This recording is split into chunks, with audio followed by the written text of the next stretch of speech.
I welcome this August gathering for the finals of SAKSHAM and Samarth Management and Business Quiz uh, competition 2023 being held at IISP Burnpur.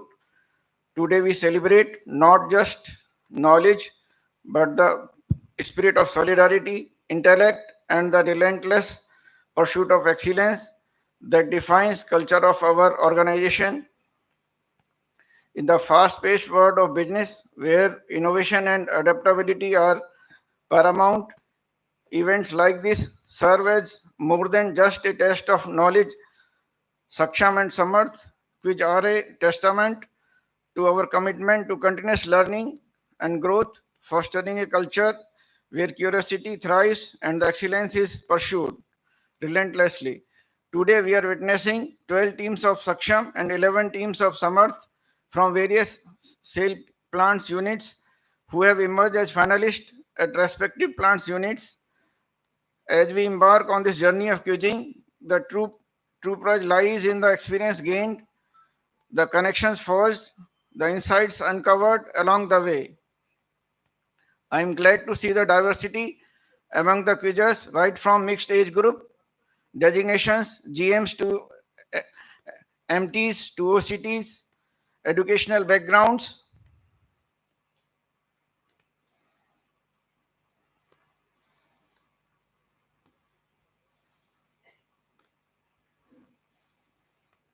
Engineers, MBAs, CAs, etc. Whether you are a seasoned veteran or a newcomer to this world of quizzing, I encourage you to embrace the spirit of solidarity and sportsmanship that defines this event. With that, I wish all the quizzers the best of luck and once again welcome all the quizzers and the audience. Thank you.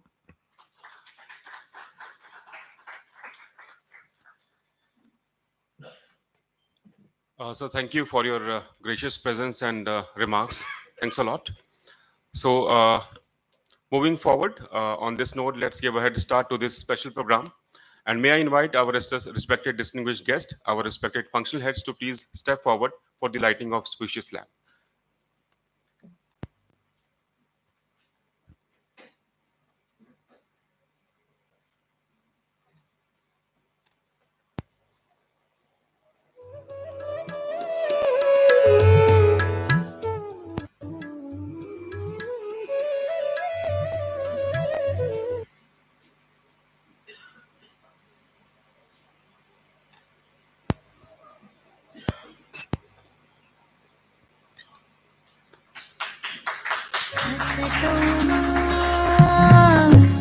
सद्गमय तमसो मा ज्योतिर्गमय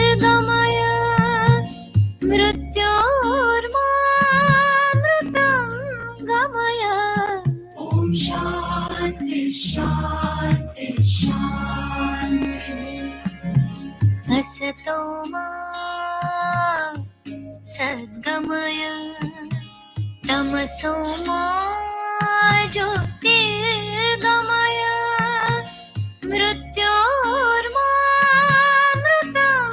गमय ॐ शान्ति शान्ति शान्ति असतो मा सद्गमय तमसो मा ज्योतिर्गमय मृत्योर्मामृतं गमय ॐ शान्ति शान्ति शान्ति असतो मा सद्गमय तमसो मा ज्योतिर्गमय मृत्योर्मामृतं गमय ॐ शान्ति शान्ति शान्ति Thank you, sirs. Thank you, everyone, for this auspicious start. So let's start with the program briefing first.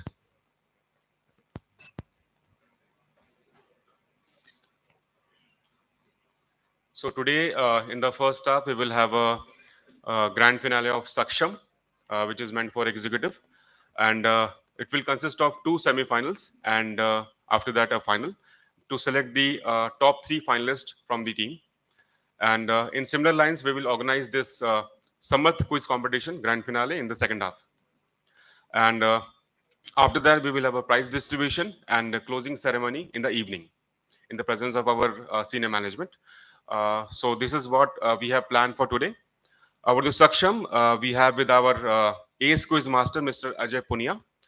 Let's know more about him. In the world of quizzing, Mr. Poonia doesn't need any introduction, as we all know him.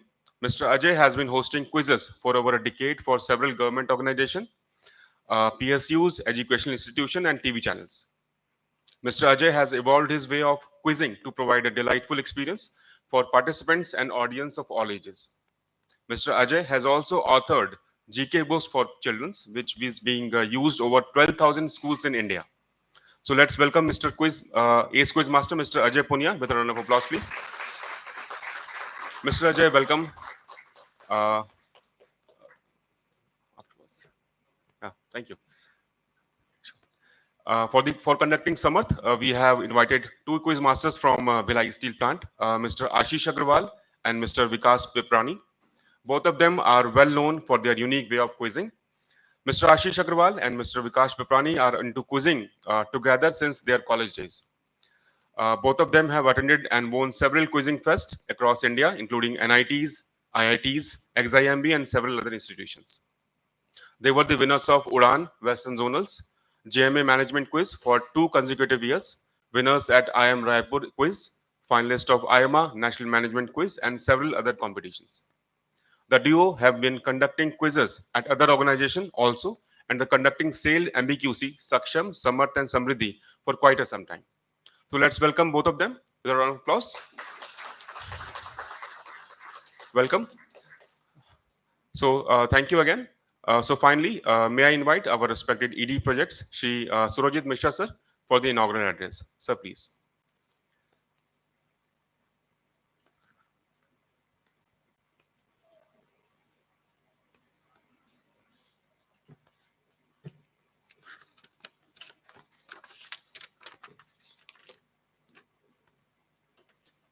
EDMM साहब, Abhigday साहब, CGM in charge P&A, respected CMO, CGMs, and my dear friends and colleagues, and above all the organizers, participants, and the quiz masters. I am glad to address this gathering. We are holding the grand finale of our SAKSHAM and Samarth 2023. The ability to think critically and to collaborate among colleagues, that is a very important skill these days. And if our company or organization has to sustain itself in this fiercely competitive world, these skills must be fostered in our employees. And that is the thought process behind organizing this type of quiz competitions, where we inculcate the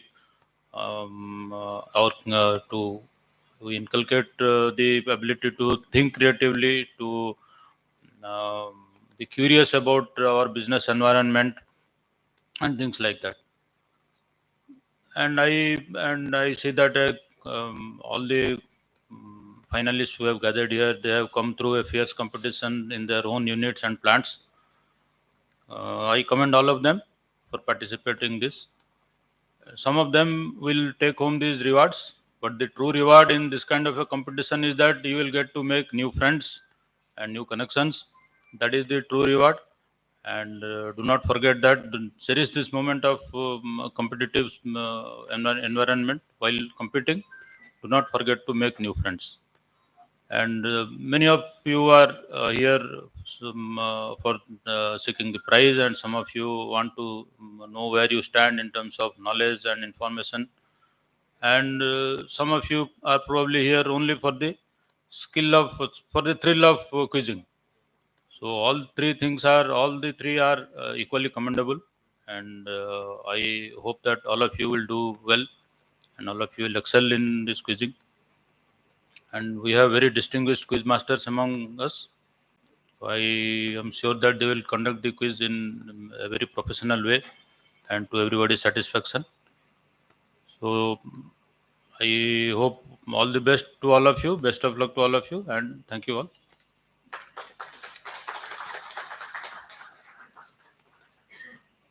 So thank you for formally inaugurating this wonderful program, a wonderful start. Thanks a ton. So now let's hear from our quiz masters. Starting from Ajay, Poonia, can you please share your thoughts?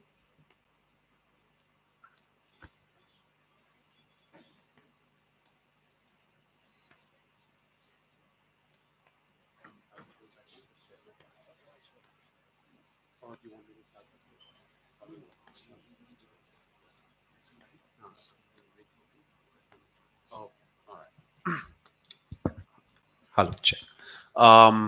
Thank you so very much. Very good morning, everyone. The dignitaries from SAIL, the participants for the two quizzes that will take place, and I have the privilege and honor to be conducting one of them. And of course, members of the audience. It's lovely to be here. I've been associated with conducting SAKSHAM for quite a few years in an era long gone by since pre-COVID days. So I've been around, and it's beautiful to be, beautiful to know that this quiz, both SAKSHAM and Samarth keep traveling from one plant to the other. So every time I conduct this quiz, just like you participants, some of you are fairly familiar, who I've seen in previous editions of SAKSHAM as well. It's just like you, the caravan goes from one SAIL plant to the other, and it's a beautiful campus here at Burnpur. And I'm pleased to be conducting this quiz here and see how well prepared all of you've come. And, of course, there's some lovely trophies and prizes that the winners will collect from today. But beyond just the victory, as is the age-old adage goes, it's not about the winners. It's also about, it's predominantly about the volunteering to participate and put yourself out there when everybody is watching. So with that, very best of luck to all the participants, and happy to be here.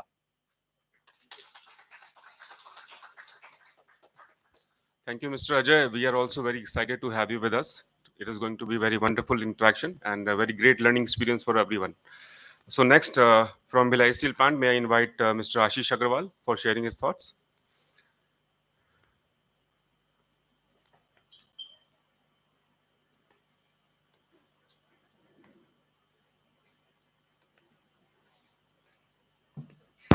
Hello. Yeah. Good morning, everyone. Just like to say, it's great being here. Everyone who's participating in SAKSHAM has been a friend who has been. We have competed with them, lost one. So it's a great feeling of what should I say? Meeting together. This whole part which Sir talked about collaboration. So quizzing happening live is enjoyable.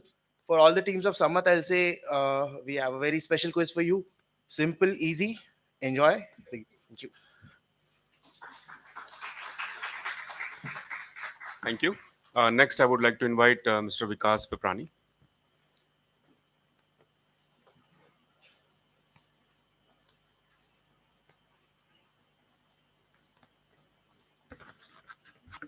Good morning, everyone. After what Ashish and Ajay have said, I have nothing much to add.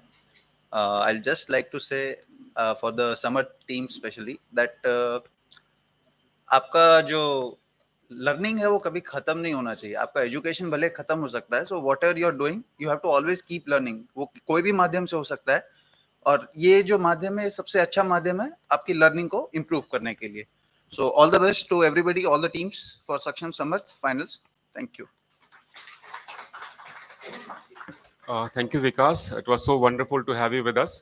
And a big thank you to our respected dignitaries for joining us and making this special program more special. Thanks a lot, sir. So now let's break for tea, right? Let's meet our 15 minutes. After 15 minutes, we will be starting our SAKSHAM grand finale. And all the audience, please come back after 15 minutes, sir.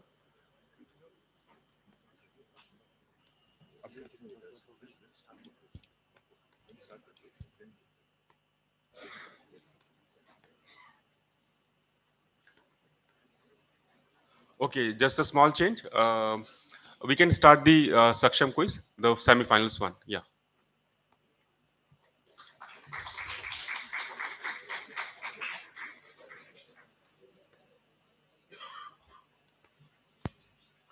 So as we have already briefed, we have 12 teams for SAKSHAM Grand Finale. We will be dividing those 12 teams into 6 teams each. We will be conducting 6 teams, the semi-finals 1 and semi-finals 2. And after that, we will have a finale.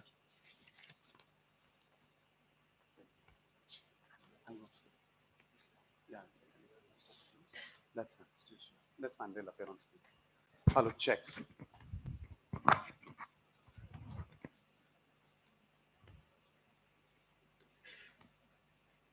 Hello, check. Right. Very good morning, everyone. One more time. We're all set to begin the semi-final one of SAKSHAM. As Sir's just confirmed, we'll have 2 semi-finals with 6 teams each. And from each of the semi-finals, we'll have the top 3 teams qualifying for the final. Now, of course, before coming in, I had the list of teams with me. So what I've done is to keep it kind of a fair and even distribution across both the semifinals. What I've done is I've basically distributed the first and second of each of the internal results in separate semifinals, right? So that does 2 things. One is, in a sense, does not have supposedly all the finest teams in one semifinal.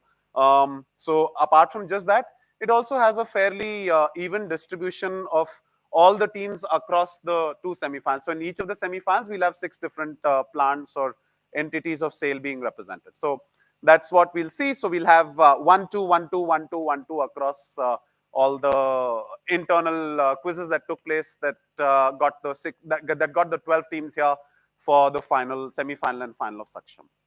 All right, so we'll start with calling upon the first of 6 teams in semi-final 1 coming up on stage. So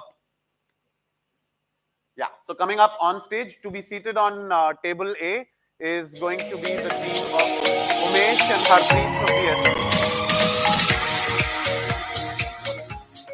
थोड़ा उसमें volume करें ना increase, उसमें volume increase करें और बढ़ा दीजिए. Right, on table A. Joining them, so this is the team from BSP. Then joining them on table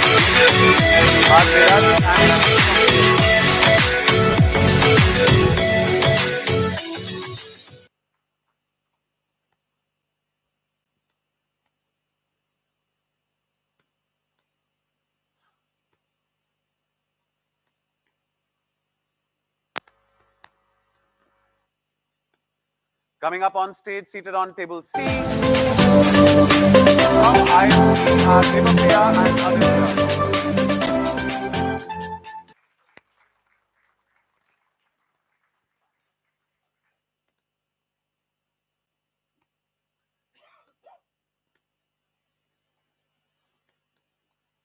Right, to the other side, seated on table D,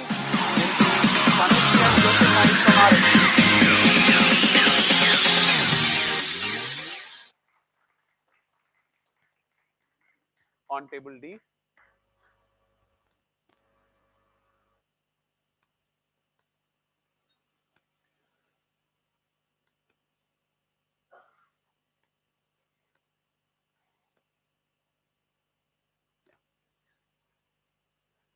Then with them on table E,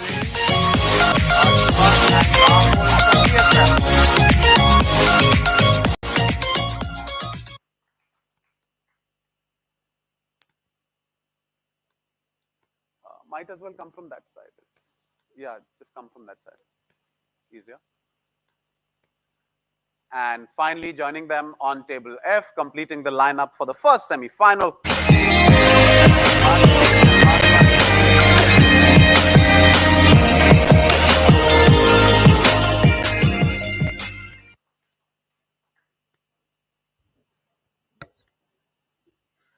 Participating alone? Yeah. Are you Dinesh or Ariman? Dinesh. Okay. All right. Can we have a big round of applause for these 6 teams on stage? Right. So 6 teams we have here amongst you know, these 6 teams, we'll have only 3 teams that qualify and go on to represent yourselves, your team, and your independent plant within SAIL in the final. So top 3 from the 6 teams will qualify and go on to participate in the final. Can we organize a piece of paper for each of these teams? A blank sheet for each of these teams. Yeah. All right. While that is done, we'll explain how this round works. There are a total of 4 rounds in all. I will explain to you the rules of each round. Where's the scores being kept? The scores? Yeah. Okay. Just make 6 columns. A, B, C, D, F. Yeah. Okay. All right. Sir, may I know your name? You can sit here. So your name is? Surendra. All right. Surendra ji, thank you. Can we have a round of applause for Surendra ji as well for keeping scores? Idhar. Blank sheet of paper, idhar. Stage.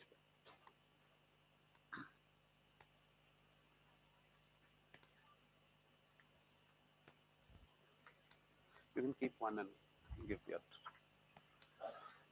Just keep one and give the other. All right, so we'll start. Round number 1, 4 rounds in all.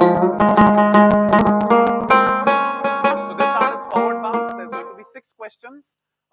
Starting with team A, you get the first question. If you write, you get 10 points. But if you don't get it right, if you pass or give me a wrong answer, there's no negative in this round. Question goes to team B, to team C, to team D. Let's say team D gives me the right answer. It says 10 on the direct and +1 for each pass.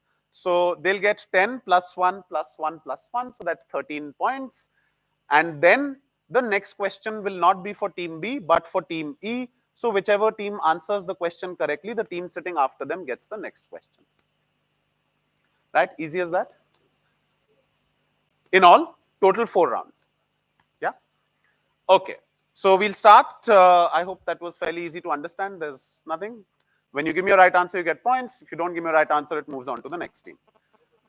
No buzzer in this round. Okay, here's a question for team A. Team A, your question. Others, just wait for the question to come to you. And of course, also audience, please don't prompt. Right? These are questions which are likely to be easy. It'll progressively become more and more difficult. So just keep your answers to yourselves. Maybe whisper in your neighbor's ear if you feel confident about your answer, but don't be too loud with it, right? Okay, team A, your question. Established in the 1930s by the Maharaja to provide employment opportunities locally, which company was primarily engaged to make sealing wax, but also manufactured paint for war machines? Post-independence, the company was taken over by the state government and 15 years later developed its most enduring signature product that has been used periodically in large quantities ever since. Used periodically in large quantities ever since.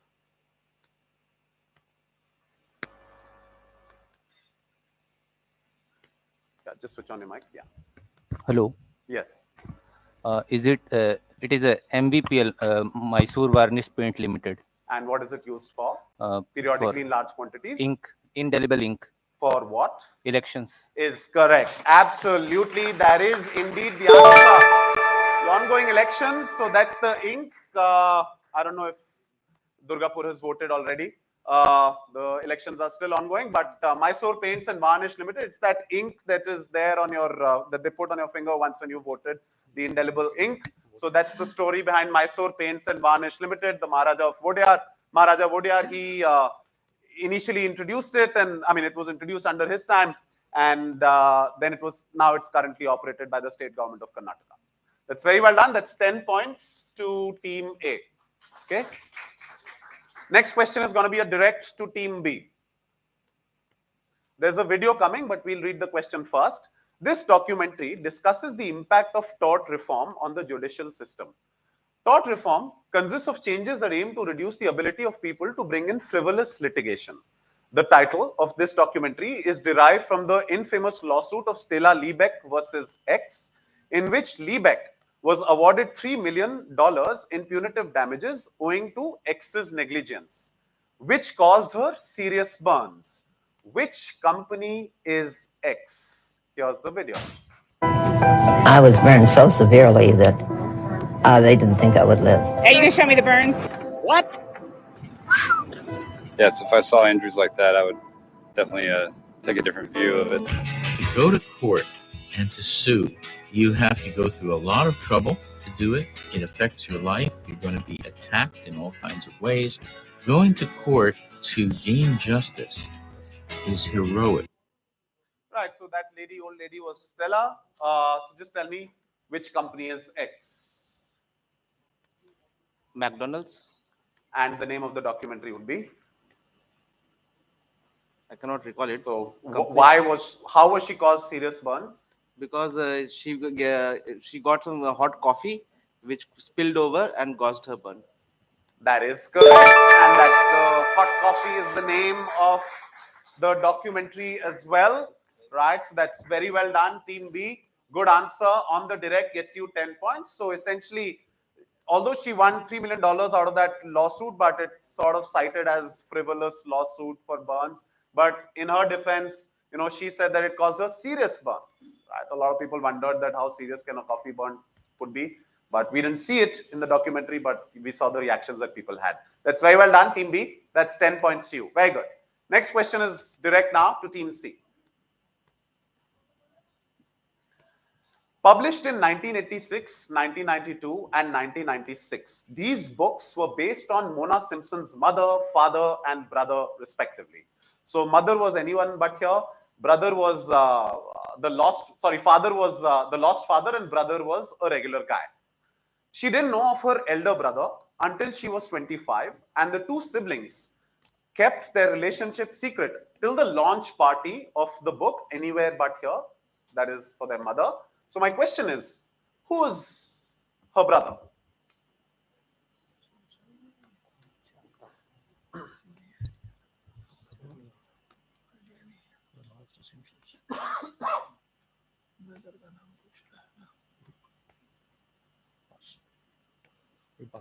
Passing? Take a guess, no negative, Team D.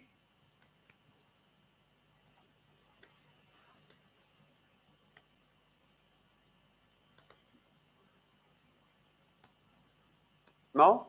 No guesses either. Passes to Team E. No negative. You can ask for it. Steve you can Jobs. beg for negatives, I'll give. No. No, not begging. Steve Jobs. Steve Jobs as her brother, Mona Simpson as the sister. That is perfect. That is indeed the answer. That's very well done. So that's Mona with Steve. That's the answer. Well done, Team E. That gets you 12 points. Right. So 12 points to Team E. Very well done. Next question, direct to Team F. Team F, your question. So this person is Ajay, a Mumbai-based entrepreneur whose company makes ethically produced sneakers using components only from recycled waste material. So they make these shoes and everything from recycled waste material. His company is called Blank Tex. That has perfected the technique to make fabric from what waste material that also lends his company the name. So tell me what fills in the blank. That is essentially the waste material that they use. So they've essentially used the name of the waste material they use in the naming of the company. So just fill in the blank for me. Use the mic, please. Switch it on. Latex is incorrect. Okay, not latex. Passes to Team A. What waste material do they use? Wax. Wax. Passes. Team B. Just guessing. No negative. Okay, Please switch on your mic. The PET bottles, plastic bottles. Okay. And it's called the plastic bottles Tex. Okay. I need you to fill in the blank. Yeah.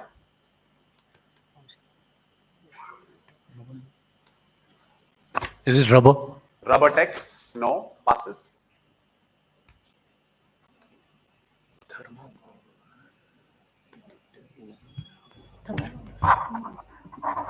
Is it made up of banana fiber? Banana fiber text passes. Team E. Just guessing, is it tissue paper, tissue Tissue text? text. No. To the audience. Yes. That is correct. Theli. Right? Theli text. So from plastic waste. That's a lovely answer. That's very good. Good answer there. And there are some audience prizes also. All right, very nice. Well done. Very good answer. It is indeed teletext. Nobody answered on stage, unfortunately. Question goes to Team A now. Team A, your question. Founded in 1908, Jamshedpur is the oldest industrial town in India. I want the number 2. Founded in 1910, at number 2 is which eponymous, chronologically second in the list as industrial towns in India? At number 2 is which eponymous town in Sangli, founded by a bicycle dealer turned manufacturer of agricultural implements, who was inspired by the industrial towns of Europe and US. So a lot of sales plants are essentially industrial towns.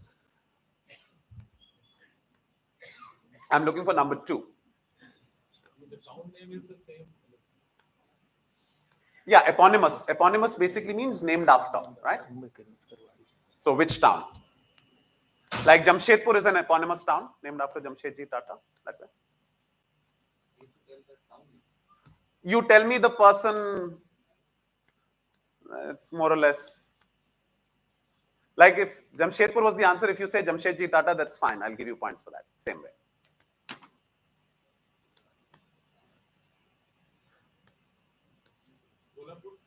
Kolhapur passes. Kirloskarwadi Is lovely. That is correct. It is Kirloskar of Kirloskarwadi. That's very well done in Sangli in Maharashtra. That's a good answer. Team B gets you 11 points. Very good. And now for the final question of this round, that's going to go to Team C. Team C, your question is: the design of this book cover has a reference to a 2-word phrase that is closely associated with it. You can either name the book or the phrase. It's a very, I would say that it's a very smart design for the book because it refers to a very popular 2-word phrase that is perhaps introduced and made popular by this book. So you can either name the book or you can give me the 2-word phrase. Perhaps if you keep looking at the design, the answer will stare right back at you.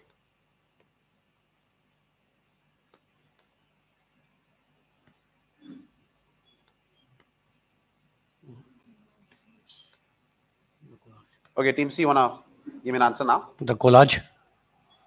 The collage is the name of the book or the phrase? Phrase. Is the phrase. 2-word phrase. Passes. Team D. Something related to origami? Is that the name of the book or is that the phrase? Book. Book. Something related to origami is wrong.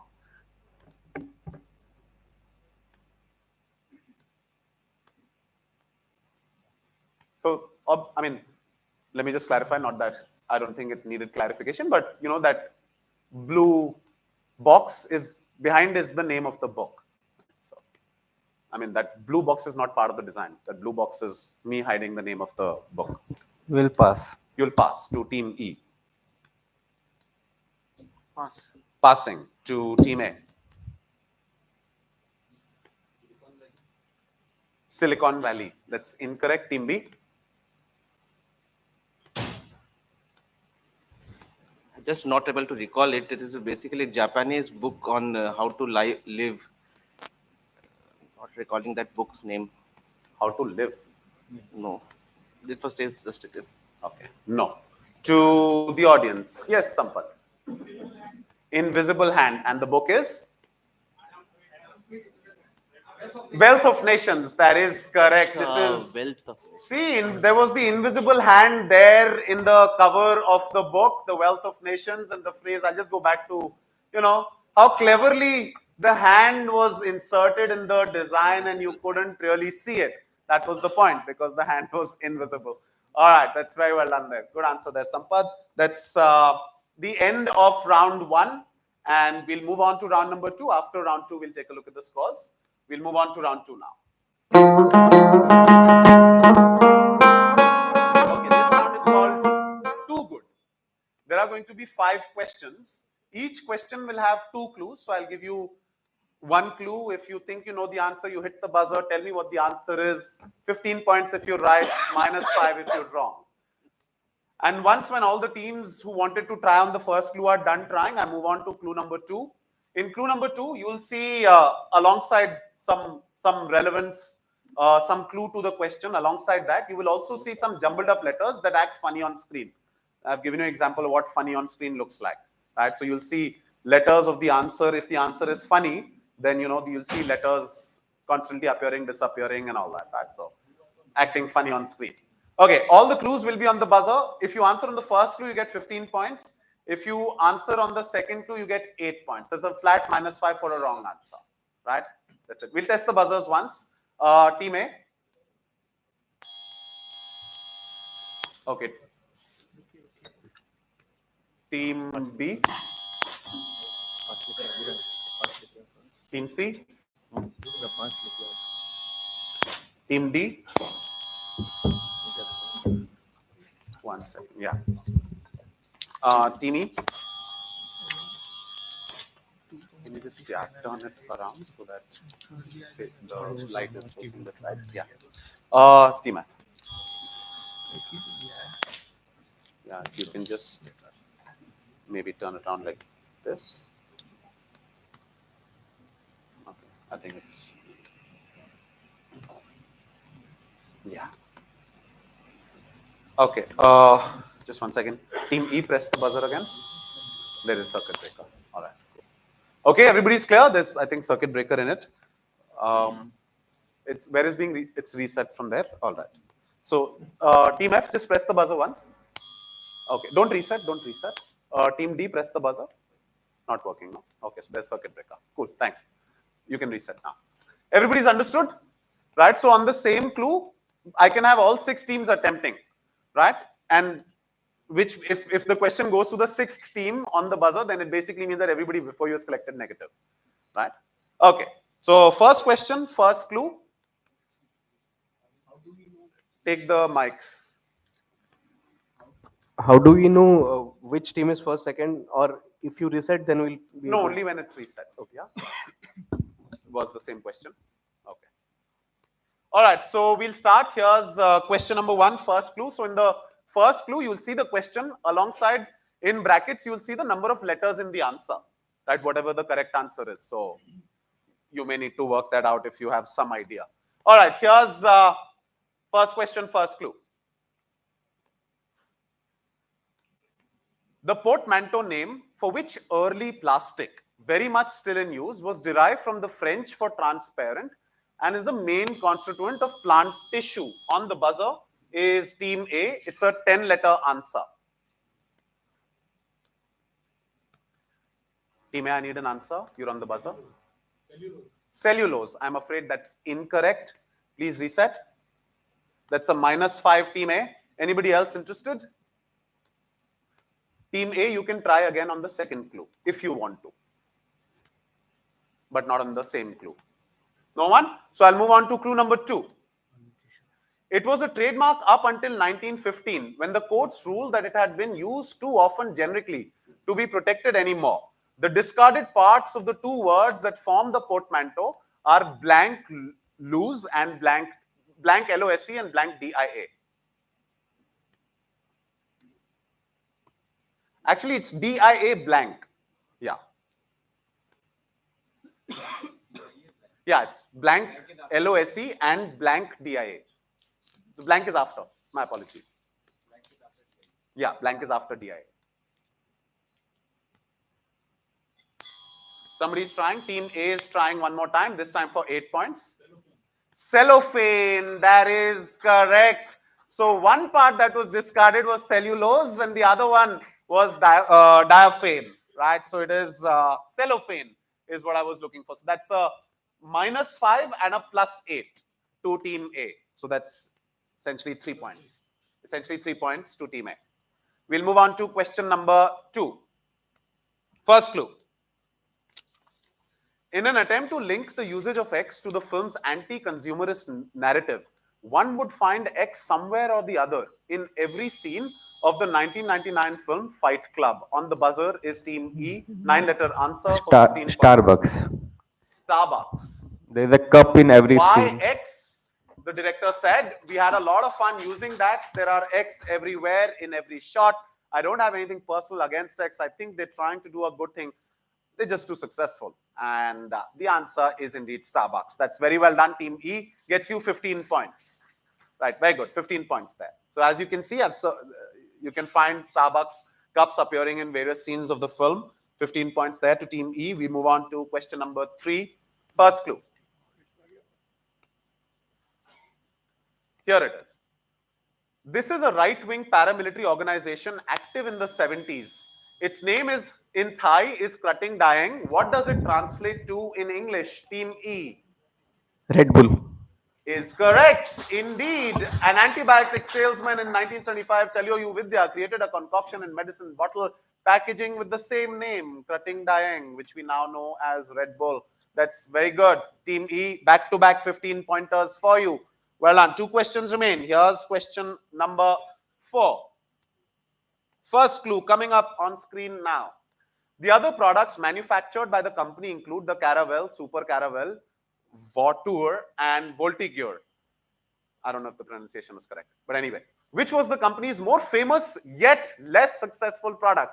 You can either answer with a 7-letter or an 8-letter answer. The pronunciation remains same. It's 1 letter, whatever. When you know the answer, you'll know why 7 or 8. But anyway, what was the company's more famous yet less successful product? So all of these products that are highlighted on screen were more successful yet less famous. But we know the company's more famous yet less successful product.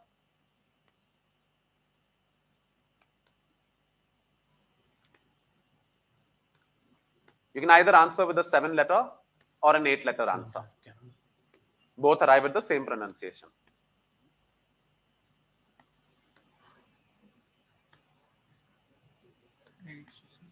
$15 points, anyone?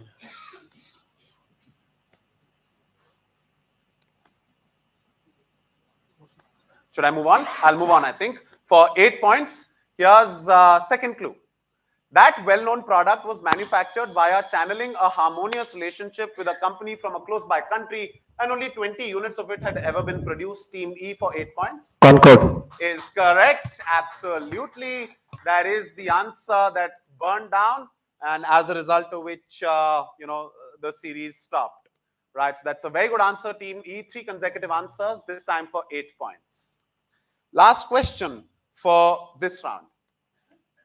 Here's question number 5. First clue coming up on your screen now. What is she cosplaying?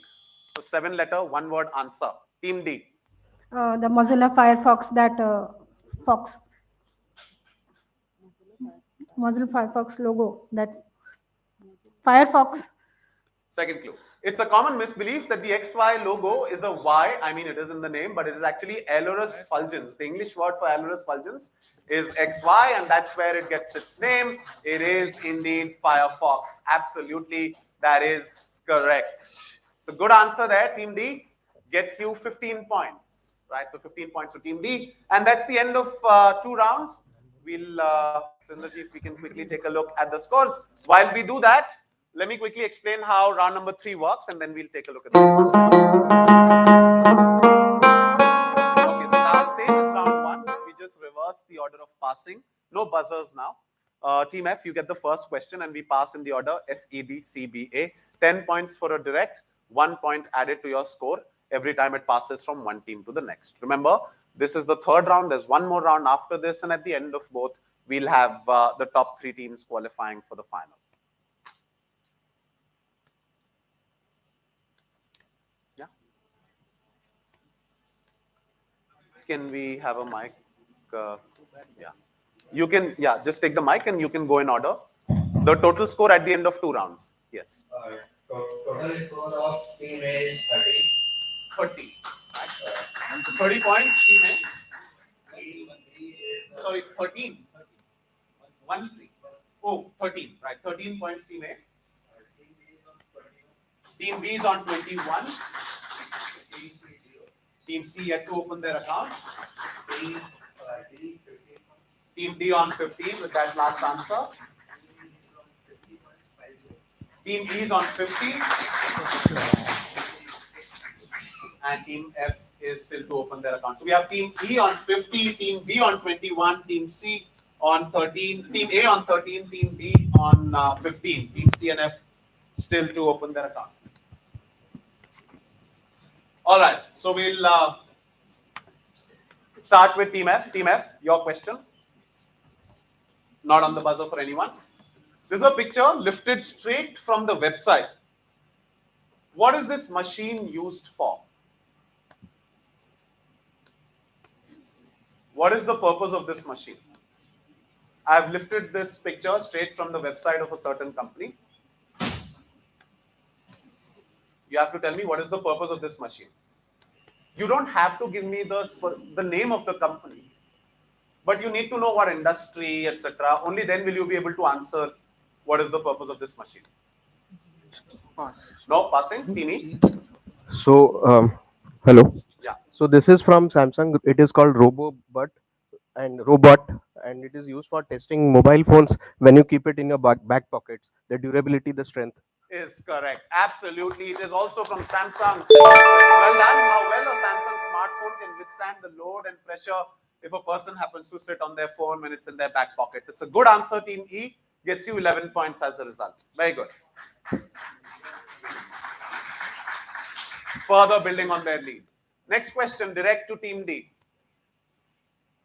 There's an audio coming, but we'll read the question first. The widely criticized 1984 Prince song, Darling Nikki, and the audio will be that song, led to an organization called PMRC, headed by Mary Gore, the wife of future US Vice President Al Gore, introducing what in 1985 that has since become an industry standard. Now listen to the audio.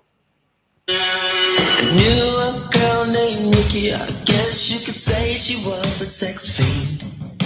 I met her in a hotel lobby, masturbating with a magazine. She said, how'd you like to waste some time? And I could not resist when I saw little Nikki grind. I'll play it one more time. I knew a girl named Nikki, I guess you could say she was a sex fiend. I met her in a hotel lobby, masturbating with a magazine. She said, how'd you like to waste some time? And I could not resist when I saw little Nikki grind. Yes, Team D. So something was introduced that has since become an industry standard.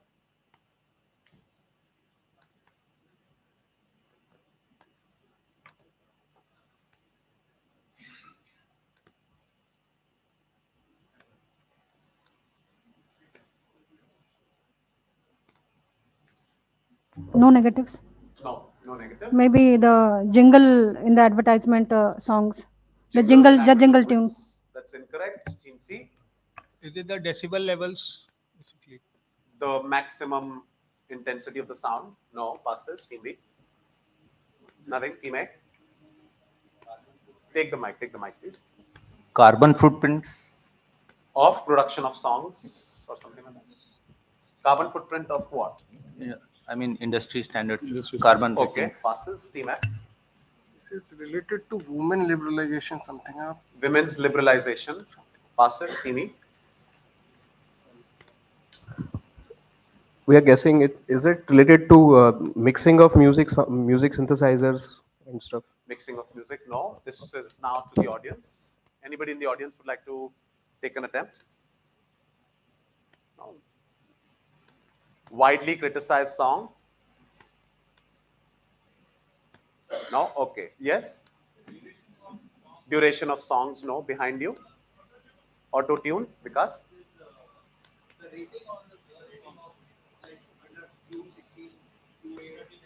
Right. Okay, close enough. But basically, this is a label that you would have seen, parent at explicit content. So it had a lot of, adult lyrics. So that is why it was widely criticized. And so Al Gore's wife said that, so that PMRC was some parents, music and something council. And so essentially she said that, every song which has such explicit lyrics should have a label so that kids don't happen to listen to it.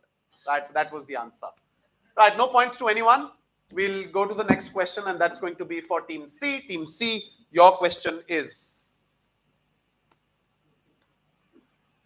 these are the products from a company that went into IPO in 2021. Google search throws its price chart, even though you were looking for something else. I think I've removed everywhere, right? I think I have, yeah. Okay, so Google search throws its price chart, even though you were looking for something else this time of the year. What three-letter ticker on NSE is the reason for this confusion? I hope I've hidden everything. Where the answer is, yeah, there has been. Okay, I can't spot it. Okay, so yes, it's a company that went into IPO in 2021. So essentially, you have to tell me the name of this company, which has a three-letter ticker on NSE. And especially this time of the year, if you're looking for something else, sometimes based on your search history, Google may throw its price chart because it uses the same three letters as something else. So which is why the confusion. Is it FAB? FAB? FAB. Yeah. Okay. Passes, Team B.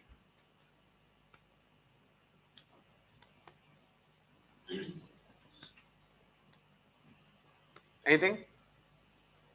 Team DSP, no. Passes, Team A.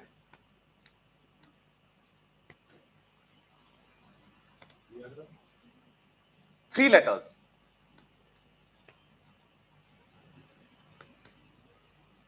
No? I mean, I need three-letter answer. Passes. Team F. No? Team E. Will pass. Passing. Team D.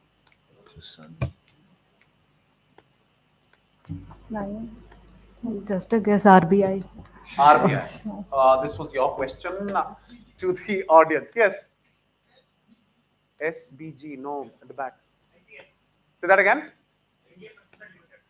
Is correct. Absolutely. This is IPL. That's the its ticker symbol on NSE is IPL. So if you're looking for IPL score or whatever, sometimes based on your search history, Google will throw this. It's Indian Pesticides Limited. That's a lovely answer. Very good answer there. Very well done. It is indeed IPL, Indian Pesticides Limited. No points to anyone. Question goes to Team B now. Team B, your question. Okay, another one on acronyms. X, an acronym, was given its own unique TLD. I'm guessing you know what TLD is. Just like for Indian domains, it's .in. For Pakistan, it will be .pk and so on. So anyway, so tell me the TLD. So X, an acronym, was given its own unique TLD in 1990, since X considered none of the existing TLDs as adequately reflecting their status as a global organization. So your answer is a global organization.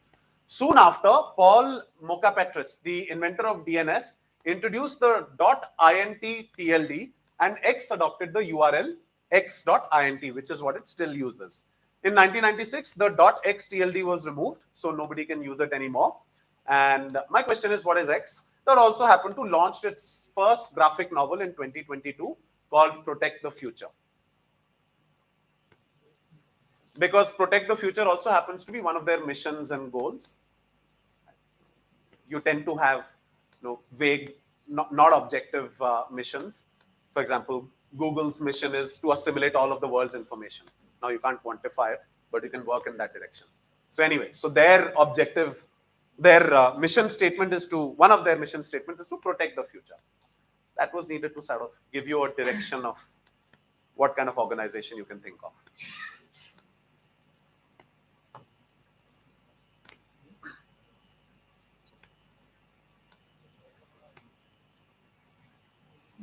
So now it uses the URL, whatever their acronym is, .int. Earlier, they used the dot blank as their TLD. But now it's not needed because the inventor of DNS introduced the .int TLD. Just taking a guess, Antarctica. Take the mic. ARC. Antarctica, ARC. Antarctica, that is incorrect.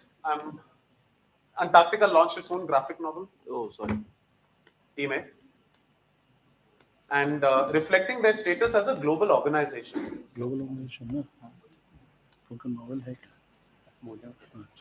Greenpeace. Greenpeace passes. This is CleanMax. No, passes. Is it CERN? CERN? CERN. No, passes. Good try though. WWF. Not WWF. To Team C. Is it UNESCO? Not UNESCO. But we're getting warmer in terms of the organizations we're getting as answers. Yes. NATO, that is correct. That's the answer. Indeed. This is NATO.int. Earlier used .NATO as its domain. It's very good. Next direct question to Team A. Team A, your question is? I'll show you a larger visual. Take a look at it. I'll come back to the question. Okay. Here's the question. Aw Chu Kin was a Chinese immigrant in Burma who ran a shop whose name translated to Hall of Everlasting Peace. In 1908, on his deathbed, he asked his two sons to perfect their best-selling brand that was then called 10,000 Golden Oil, as in translated to 10,000 Golden Oil. In 1918, it was renamed to what in order to gain the broader appeal, and that is the name with which we know it now, and that's the answer that I'm looking for. Soon after, they became the richest family in Rangoon. They later moved to Singapore, and to promote their products, they set up such gardens across East Asia. Such gardens.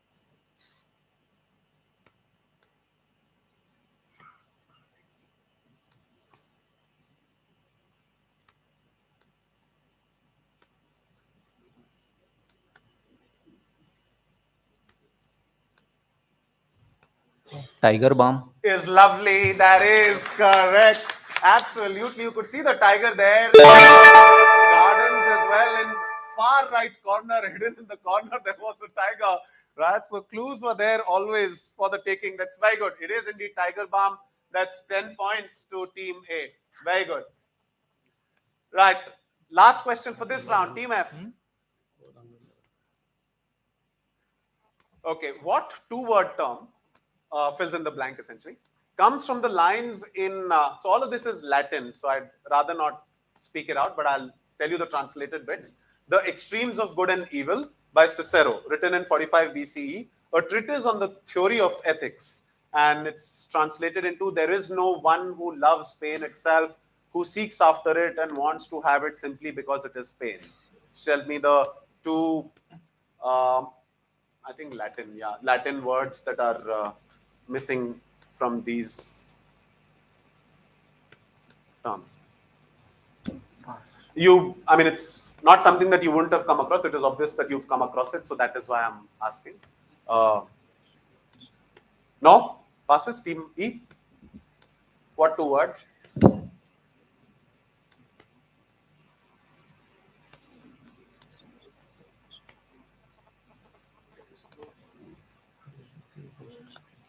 Yeah? Is it Sunday? Say that again. Sunday. Is incorrect. Passes. Team B.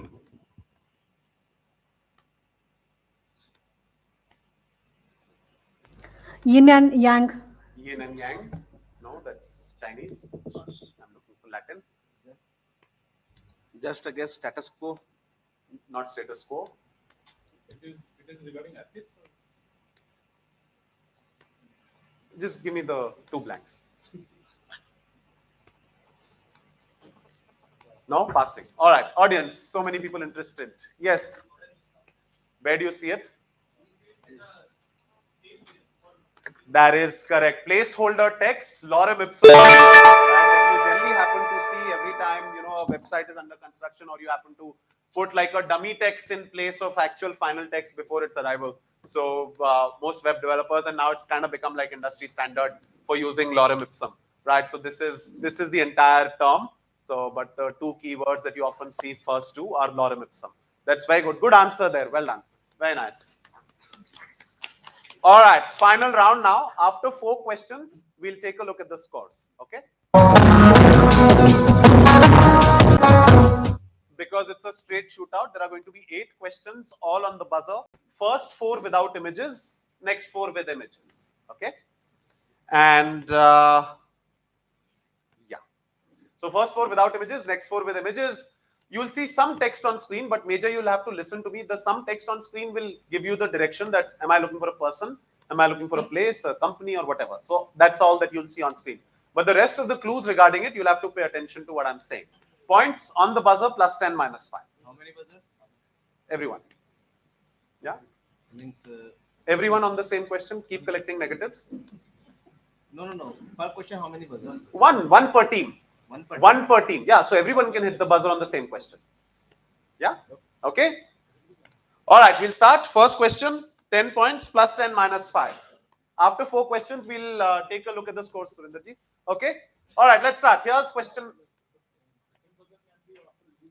Yes.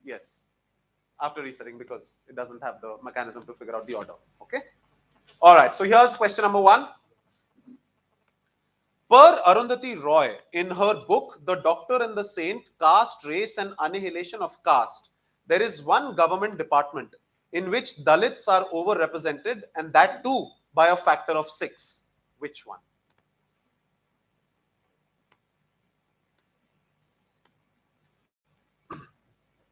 In her book, The Doctor and the Saint, Caste, Race and Annihilation of Caste, there is one government department in which Dalits are overrepresented, and that too by a factor of 6.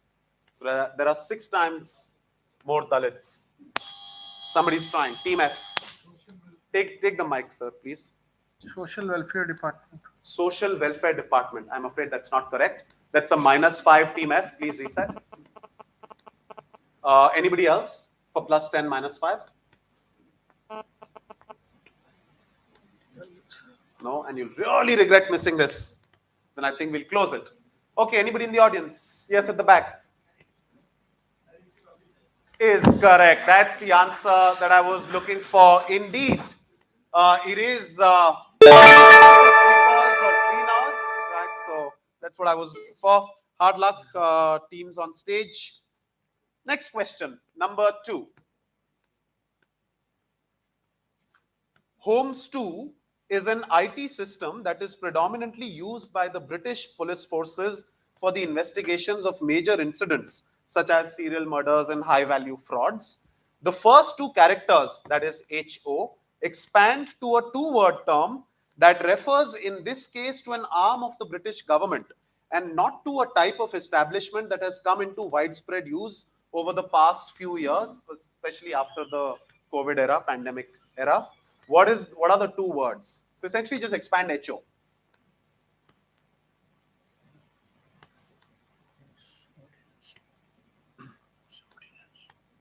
It has come into widespread use over the last few years. HO. Somebody's trying. Team A. Yes, team. Home Office. That is correct. That's the answer. Home Office major inquiry system. Right? That's the entire expansion. That's very good. So that's 10 points to Team A. Yeah, so post-COVID Home Office, work from home.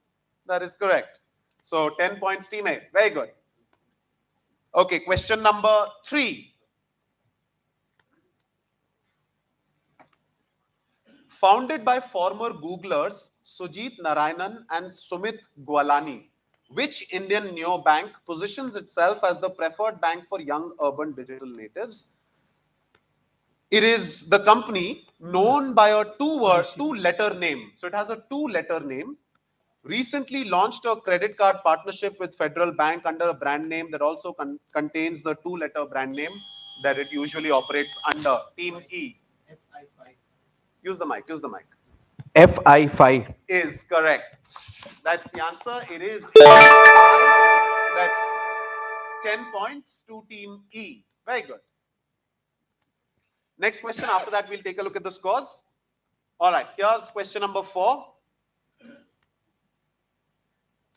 When management consultant Francesco Cirillo came up with a productivity method designed to help break up big tasks and make work more manageable, he named it after a type of timer that he used as a university student.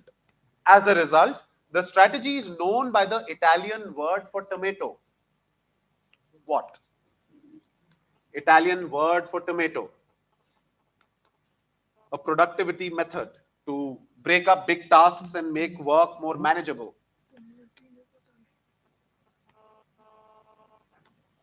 Or forget all that, just tell me what the Italian word for tomato is. Type of a management strategy or productivity method.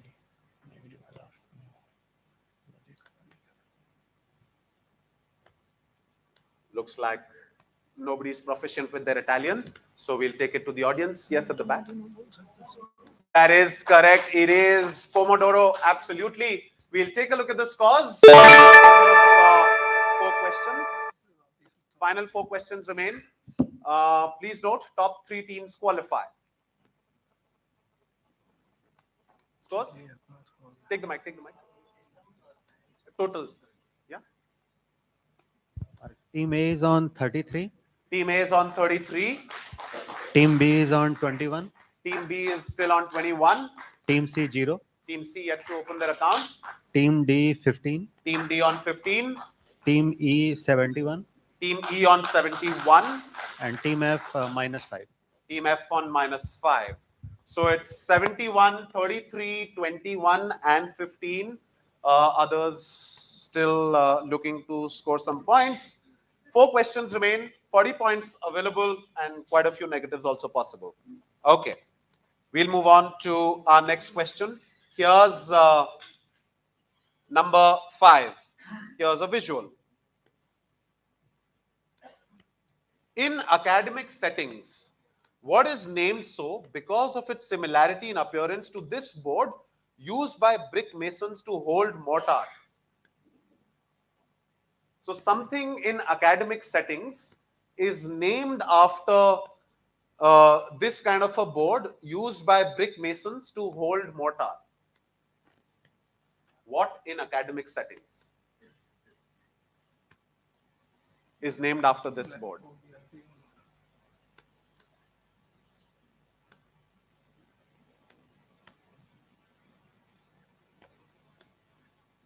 Is anyone keen on it? It's a bit of a description. It's not a straight up one word answer.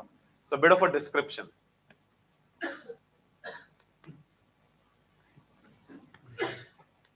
No? All right, I'll close it then. Anyone? Drawing board. Blackboard. Which box? Building box. No.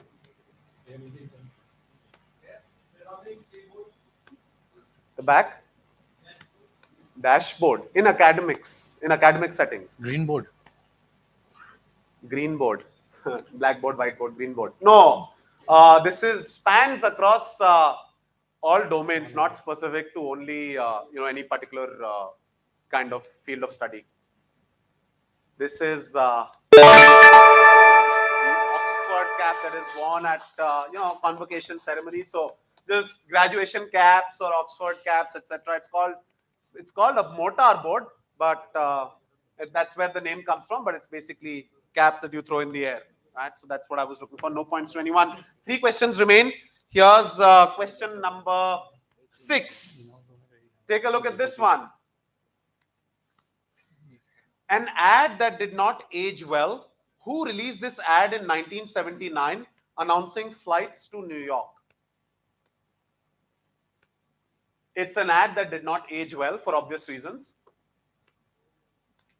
Whose ad is this? Who released this ad? Announcing flights to New York.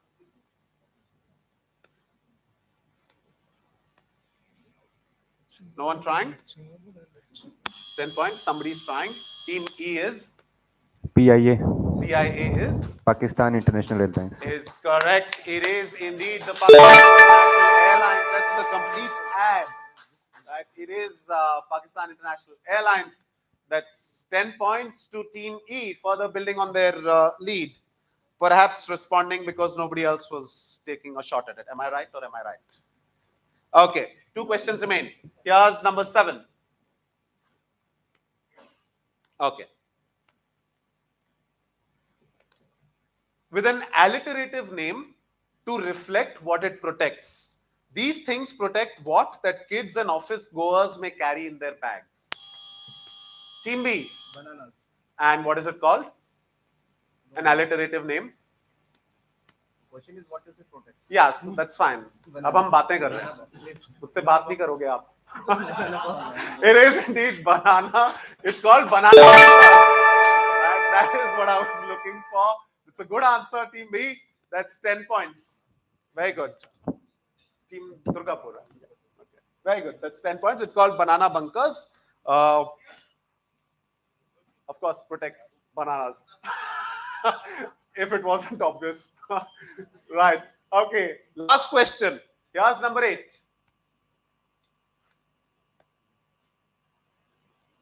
Okay, so that's a portmanteau term or a combination of 2 words that I've removed in all these places. My question is, dubbed a nonsensical idea or myth or fake and pointless distraction, what portmanteau term peddled by Elizabeth Warren is used for price gouging corporations who lately are using pandemic policies in Russia, Ukraine, and now even Israel-Iran and Israel-Palestine conflict to justify high prices?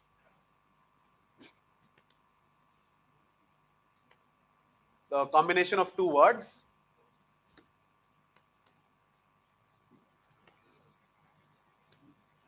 A term peddled by Elizabeth Warren used for price gouging corporations who lately are using pandemic policies and Russia-Ukraine conflict to justify high prices.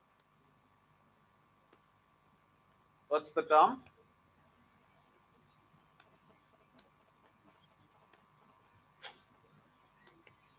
Okay, anyone trying? Or I take it to the audience and we take a look at the final scores. After that, no one's trying. Sanction, no, it's a combination of 2 words, just like brunch, breakfast and lunch. Internet, no sir, not internet. No, so the clue, very important clue, is used for price gouging corporations who are using pandemic policies to justify high prices. Sorry, say that again. Conflict nation, no. There's pandemic also, so don't just think of conflicts. Anyway, the answer is price gouging, greed and inflation, rising up prices, right? So it's called greedflation, which of course a lot of people think is a nonsense idea. There is no such thing. Inflation is mostly caused due to lack of ability of central banks. All right, so that's all. We'll take a look at the scores. Final scores, starting with Team A. Team A is on 33. Team A on 33. Team B 31. Team B on 31. Team C 0. Hasn't scored. Team C. Team D 15. Team D on 15. Team E 81. Team E on 81. And Team F -5. Team F on -5, which means our 3 qualifiers. Team B, Durgapur with a score of 31. Please give them a round of applause. And then Team A from Bhilai with a score of 33. And from Bokaro is Team E with a score of 81. Right. So congratulations to the teams. Thank you, Ajay, for conducting this first semi-final for so well. So let's break for tea now, right? Let's break for tea, and I also invite all the audience for the lunch break that will be at 1. So if you wanted to inform your at home or somebody, you can call. So accordingly, so let's break for tea now, and after 15 minutes, we will get back here and we will start the semi-finals round 2. Thank you.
So please take your seats.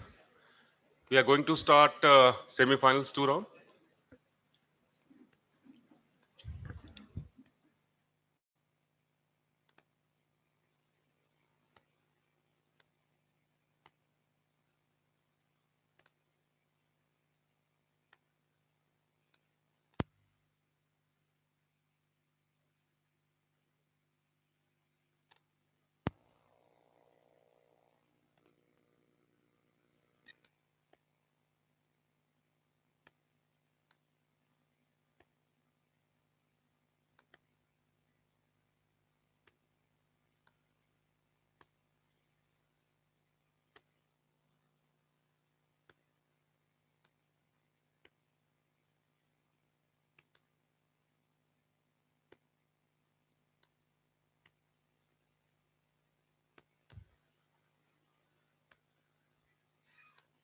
Hello, check.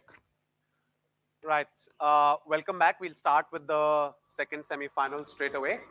I'll call upon the teams one by one in the order. Please start sitting from table A onwards. All right. Seated on table A is going to be the first team in the second semi-final.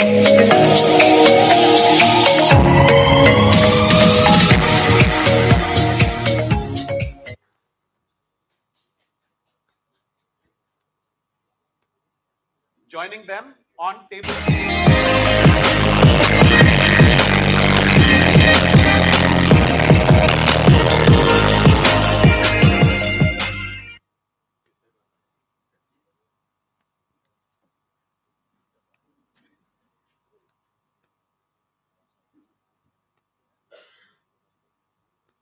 then as the third team on stage.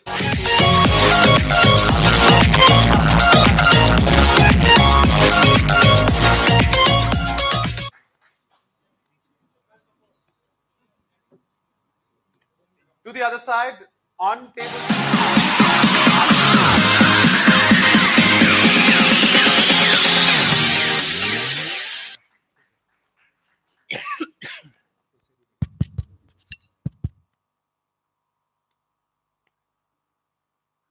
Then on table 5.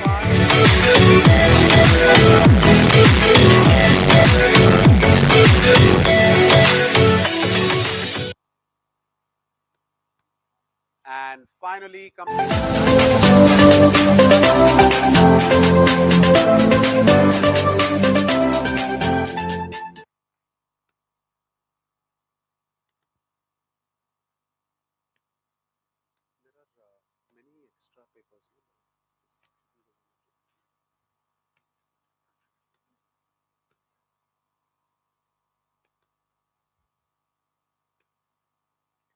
Right, can we have a round of applause for these 6 teams on stage?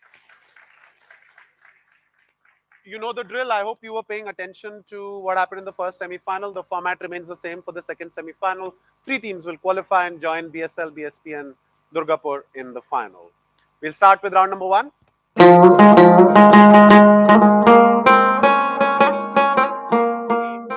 A, 6 questions, starting with Team A. And then 10 points for the direct, 1 point for every pass. There's no negative. All right. So we'll start. Team A, your question. APCO Worldwide is an American lobby group and PR firm which has, among other achievements, run an image improvement campaign for the US financial industry at the height of its troubles. Its first venture into India was in 2007, was for a person who has since used them to great effect in helping to promote and rebrand what? Showpiece Biennial Investor Meeting. That's name is hidden behind that blue box, whose 10th edition took place earlier this year.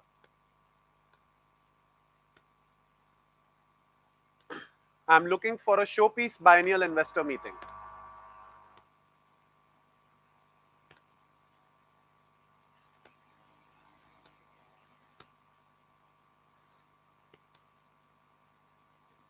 We are guessing G20. G20 passes. Team B.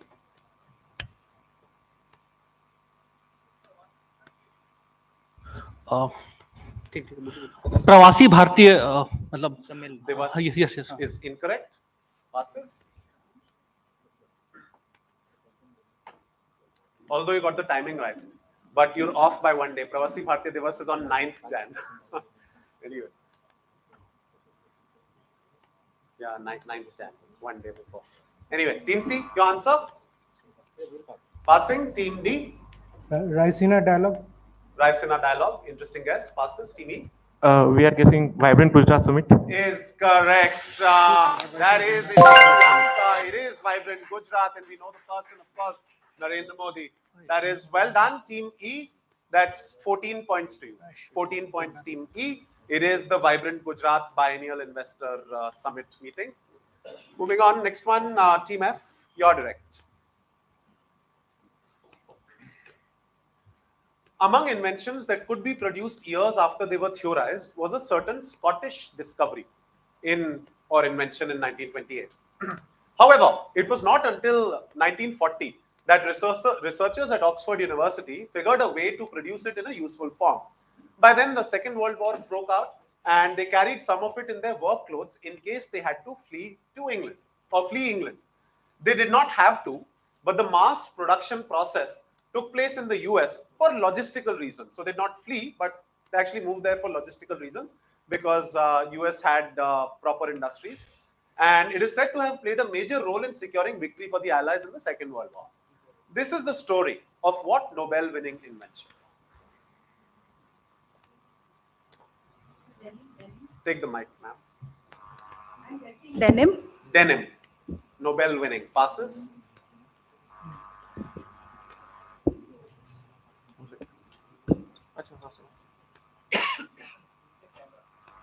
Camera. Passes. Team B.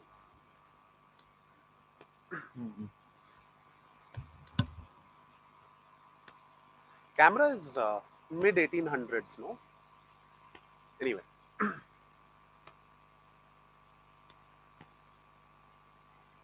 No? Nothing? Team B passes to Team C.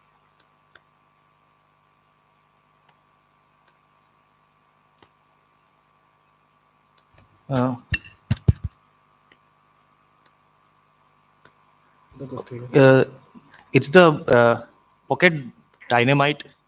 Pocket dynamite passes Team D.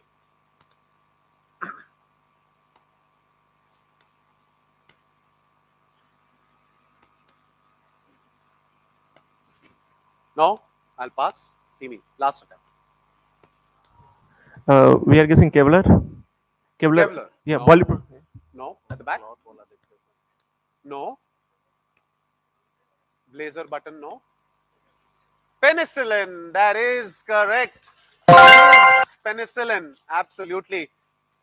Created in the 1920s, but mass production took place only in the 1940s, and Nobel Prize Chemistry, I think, was alongside with those Oxford researchers sometime in the 1940s. So 17 years of after its invention did it win the Nobel.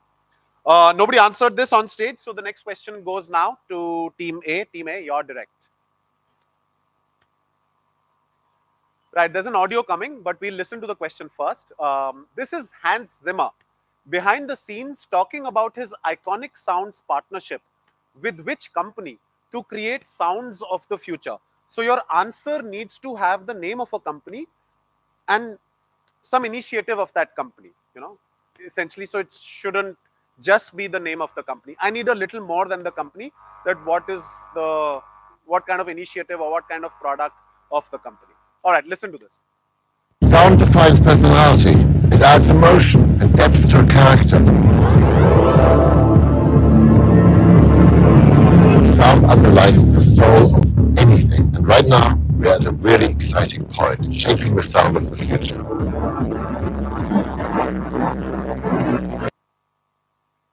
I'll play it one more time.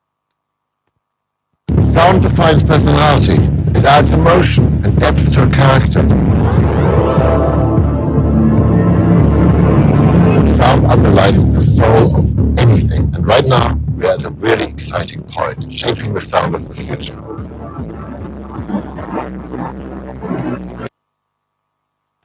So these are sounds that Hans Zimmer has created for what purpose?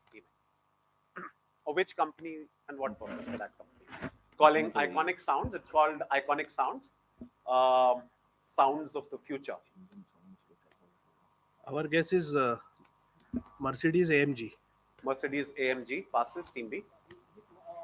Microsoft Windows opening sound. Passes. Team C. Is it?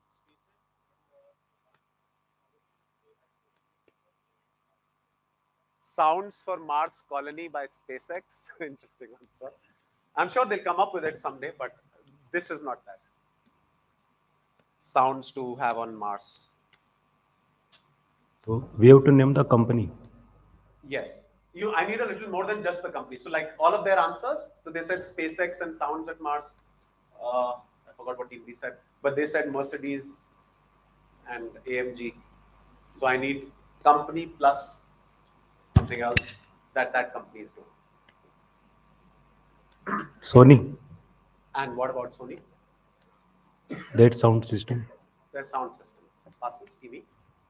I think Tesla and EV doesn't make sound, so they are making noise of artificial noise for the vehicle. Tesla and artificial noise for their cars. Team F.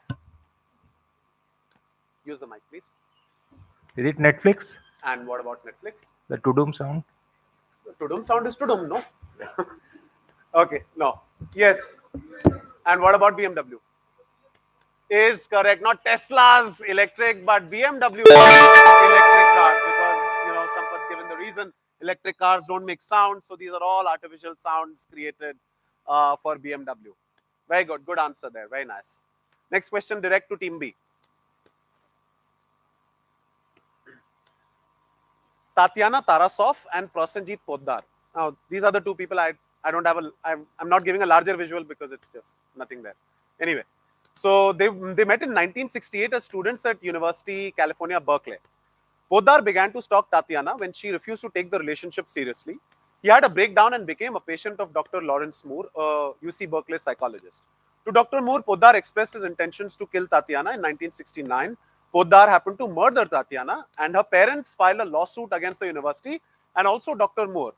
This ultimately led to a Supreme Court decision which established the Tarasov principle. So tell me, what is Tarasov principle? What alteration of professional ethics is the Tarasov principle? So tell me, what is Tarasov principle essentially? And this is the story about how it happened, how it came about.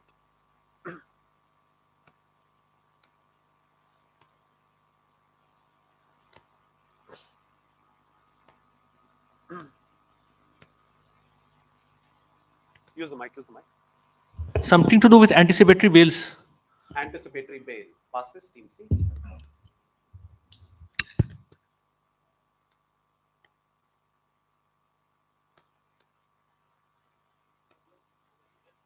Use the mic. Your mic is off. Yeah. So a client and a doctor has a kind of a non-disclosure agreement. A client privates means his personal details should not be shared. But in case of extreme cases, like if a client is on a murder streak, then that same principle should be not followed, and the information should be revealed to the pertinent authorities to kind of stop such cases of murder. Like in this case, he did not reveal the secret, so Tatina was murdered. So in such cases, when even the client's details should be shared. And that is called right to duty or right to warn. That is the answer. That's very good. So more or less, I don't have much to add. So if you have a relationship with a psychologist or something, the psychologists are duty bound to keep your relationship secret and your private affairs private. But in case, an extreme case like this, where you feel as a psychologist, you feel that the patient might cause bodily harm to somebody else, then you are required to inform the authorities before, as soon as you kind of have that inclination. That is lovely answer there, Team C. That gets you 11 points as a result. Very good. Next question direct to Team D. Team D, your question. With the intention to revolutionize grooming among men, the gentleman on the left founded a toponymous brand in 2016.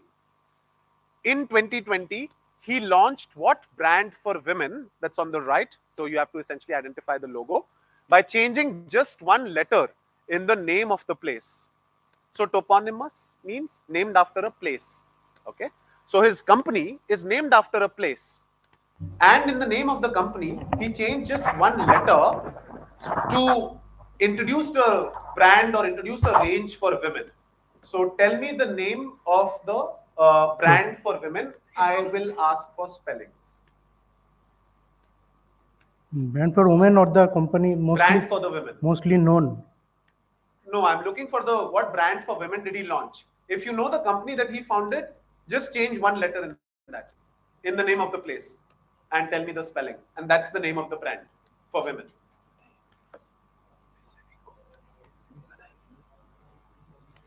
It is Bombay Shaving Company, but original name Dr. Women.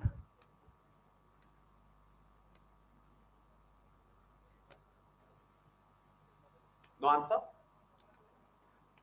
Bombay Saving Company was he founded Shantanu Deshpande. Okay, that's your answer. I'll pass. I will. Timmy. Bombay. Use the mic. Use the mic. Use the mic. And start. It's BOMBAE. Bombay. Bay means girls, so Bombay. Bay doesn't mean girls. Bay means. But that's correct. It is Bombay by Bombay Shaving Company. Bay comes from, it's millennial speak or Gen Z speak for before anyone else. So it could be anyone, you know. Doesn't have, it's not gender specific. But that's fine. Okay, so that's 11 points to Team E. It is indeed Bombay, BOMBAE, right? So that is correct. A term BAE that you generally tend to use for partners. That's the one letter change that they made. That's 11 points to Team E. And next question, last question for this round, is going to go to Team F. During the emergency, Sanjay Gandhi and the Uttar Pradesh Chief Minister, then Uttar Pradesh Chief Minister, N.D. Tiwari, identified a patch of land on the banks of Yamuna. Since Sanjay was the force behind the project, it progressed at breakneck speed and it came into existence in April 1976. What project or entity? Jagdish Khattar was roped in as its first CEO, and its current CEO in picture is Lokesh M, who was appointed last year.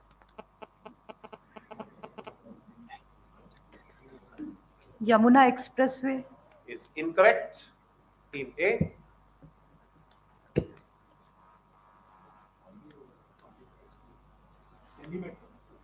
Use the mic. Use the mic. Delhi Metro. Delhi Metro. Maruti. Yes. Incorrect. Okay, it is the Noida Film City that is coming up now. In Noida. Noida. Passes Team D. Indraprastha. Indraprastha. Team E. It is Noida only. Is correct. Not Noida Film City. Film City in Noida. They did not create Film City in Noida. They created Noida. Everything else came after. No, you had to say Noida. You said Film City Noida. Can't give it to you for Film City Noida. It was, the project was Noida, right? Film City, etc. is later. Can't give it to you for that. So that's 15 points to Team E. Right? Had they not answered, I would have come back to you and I would have asked, can you give me a better answer? Right? But they gave it, so I had to give it to them. Okay, somebody's phone is interacting with the mic. It's not mine.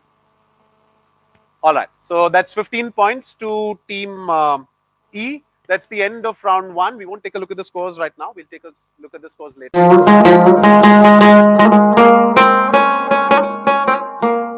this round is called Too Good. You know how it works, right? Each question will have two clues. Everything on the buzzer. We'll test the buzzers in a bit.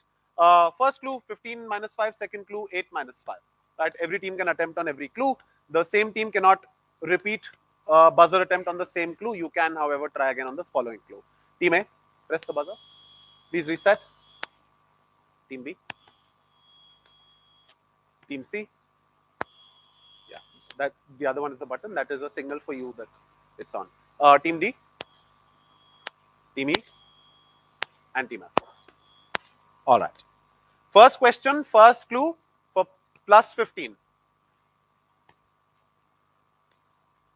Here it is. The name of which company is derived from the last line of a song Dynasty classical poem Green Jade Table in the Lantern Festival? Having searched thousands of times in the crowd, suddenly turning back, she is there in the dimmest candlelight. Team E on the buzzer for 15. That, use the mic, please. Lotte. Is incorrect. That's a minus 5. Team E. Please reset. Anybody else? Team D. Yes, Team D. Switch on your mic, please. Baidu. Baidu. The logo, ostensibly a bear's claw, was once mistaken as a dog's paw by Google's Sergey Brin. It is indeed Baidu. That's the answer. That's well done. Team D. That gets you 15 points. Minus 5 to Team E. 15 to Team D, minus 5 Team E. Here's question number 2. Clue number 1 Bajar on your Natak. screen now. What word came into English via French from sellers of medicine who might advertise their presence with music and an outdoor stage? Eventually, from the Italian ciarla, meaning to talk or prattle, perhaps relating the latter to a duck's quacking. 9 letters. Came to English via French from sellers of medicines who might advertise their presence with music and an outdoor stage.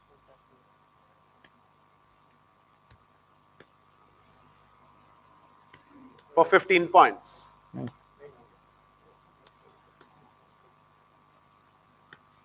No one. I'll move on to clue number 2 for 8 points. It is said that journalists use the word guru as a polite synonym for it when writing about the many self-appointed business experts. Somebody's trying. Team E is trying for 8 points. Charlatan. Is correct indeed. Charlatan. That's very good. That's 8 points to Team E. Next question, number 3. Here's the first clue. The French equivalent for the American Special Weapons and Tactics, or SWAT forces, goes by what acronym that aptly describes what these tactical units do? It goes by an acronym that aptly describes what these tactical units do. 4 letters. I'm looking for an acronym. Expansion would be kind of difficult to give, so you can just give me the acronym. 4 letters.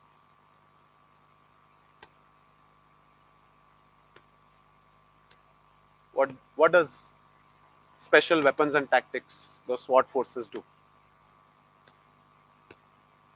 Answer with a 4-letter response. No one, nobody trying for 15. Here's clue number 2.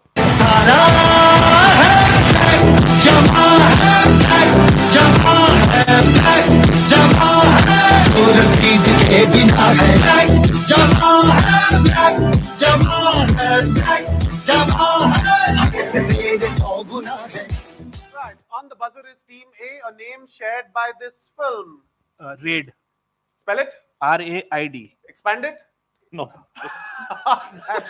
8 points. That is correct. That's what the expansion is. Right. So quite interestingly, it's French, but in English it translates to, not really, whatever. The 4 letters together, it basically means what they exactly do. Right. So that is correct. So that's 8 points to Team A.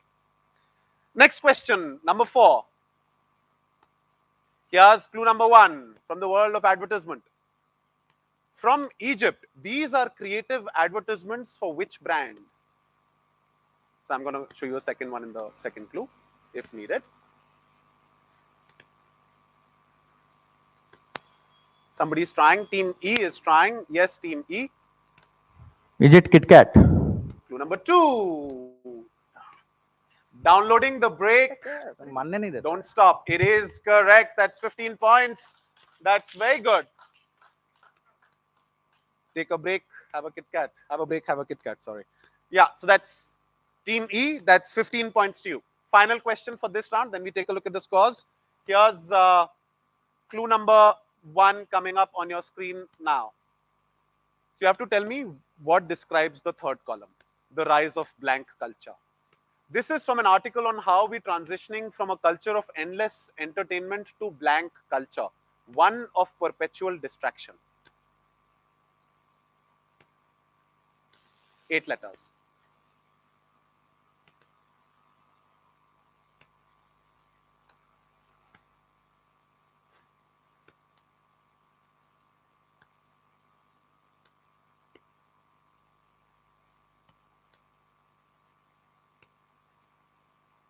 No one? Nobody's figured it out from the chart? No? All right. Here's clue number 2 for 8 points. What neurotransmitting chemical is the culture in the third column? Team E. Dopamine. And a collective aghast from all the other teams when they could also figure this out. It is dopamine. That is correct. That's 8 points to Team E. And with that, we come to the end of the second round. Give them all a round of applause. Very well played, everyone. And we'll take a look at the scores after the end of round 2. While we do that, I'll quickly tell you. Round 1. We reverse the counts. We start with team F. We go one by one to each team. 10 points on the direct, 1 point for every pass. There's no negative. Right. Scores starting with team A. Team A is on 0. Sorry, team A is on 8. Team A is on 8. Sorry, team B is on 0. Team B still to open their account. Team 3, 11. Team C on 11. Team D, 15. Team D on 15. Team E, 66. Team E on 66, halfway into the quiz. And Team F, 0. All right. And Team F still to open their account. So it's 66, 15, 11, 8, and a couple of teams yet to open their account. Team F, your question. First one. Nothing on the buzzer in this one. Established in Kyoto in 1555, Chiso's products are coveted as luxury items, as it handicrafts only 25 of these per year. Guided by the core value of nothing but beauty, what does Chiso make, with a typical one taking 3 months to produce and special commissions requiring more than a year? What do they make? Kimono. Is correct. Indeed, that's what they make. Kimonos. That's very good. So that's 10 points on the direct to Team F. And you register your presence on the scoreboard. Okay, here's question number 2. It's going to be accompanied with a video. And it's a nice video. I really enjoyed it. So I'll play it for very long, 45-ish seconds. But anyway, we'll read the question first. Prabdeep partnered with John. Prabdeep is a musician. If you don't know, now you'll know. Prabdeep partnered with John Jacobs to create this music video called Etherak. It is actually a branded video that promotes what kind of collection by John Jacobs, as can be seen in the video, right? You can see it in the video as well. So what kind of collection by John Jacobs is it? Here's my question. Here's the video, sorry.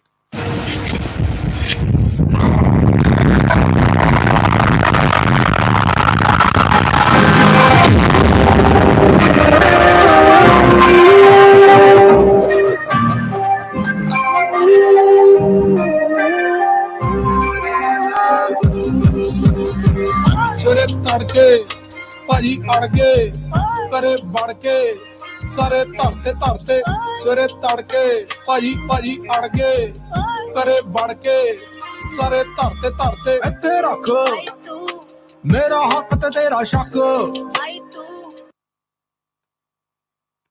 Nice, no? Nice video. I really liked it. I liked the song also. I would have liked to play it for the full 3 minutes. But anyway. What collection by John Jacobs, as can be seen in the video? So John Jacobs basically is by Lenskart. So it's a sunglasses collection they are talking about. Sunglasses. Yeah. Passes, Team D.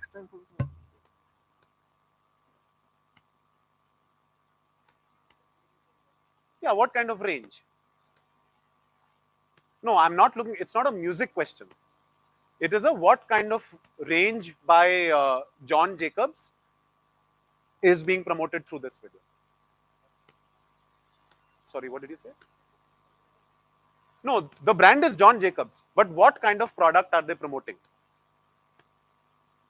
They said sunglasses. Shirts. Shirts. Wearing shirts. Okay. Passes.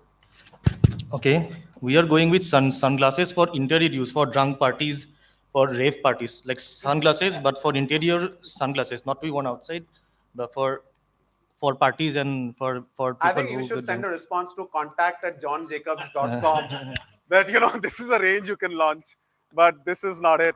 I don't know if there already is one, but that would be very interesting. Use the mic. They are trying to promote products where animals are not subjected to cruelty or something. Okay, passes. Okay, we are guessing that these are products for visually blind, means sunglasses for visually blind to be more stylish. Okay, passes. So the headgears, are they promoting? They're promoting headgears. No. Anybody would like to try? Yes.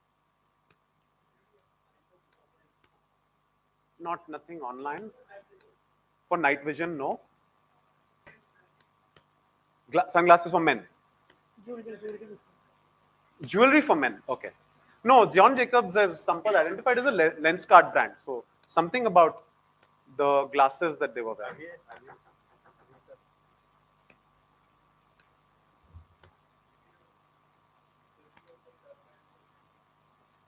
Jewelry on the turbans. No, they're a sunglasses brand only, or there's a spectacles brand only. No, spectacles. So give us the point. No, I mean just for identifying. Aviator. No, not aviator, but yeah. Yes, that's the turban-friendly eyewear. That's what I was looking for. You know, so it says turban edit, right? So you could see such close-up visuals and everything, you know, and at the end only, I saw this video first, and at the end I realized, I mean, not realized, at the end this still shows up, and then that's when you get to know it's turban-friendly eyewear. That's a lovely answer there, Ashish. Very nice. Very good. Next question, Team D. The statue on top inspired a Parsi businessman, Shavaks Kawasji Kambata, to name this, you know, building the bottom. Picture palace that would be the pride not only of India but the whole of the East, located in front of Churchgate Station in Mumbai. Identify the building. That was shut since 2017 due to some legal dispute, and but it was revamped and refurbished and opened in 2024. The name has been removed. Yes, it has been removed. There's no negative, not in this round. Just identify this building. Air India building? Air India building. No, Team C. It's named after, yeah, I mean, it's the statue inspired it. Yeah. Okay. So we are going for like Cupid building because it's a Cupid statue. So building of love or love building. Okay. Don't hedge, please. Don't keep saying multiple things. I just need name of a building. Don't keep giving multiple answers. Use the mic. Use the mic. Use the mic. It is IMAX building. Some. Not IMAX.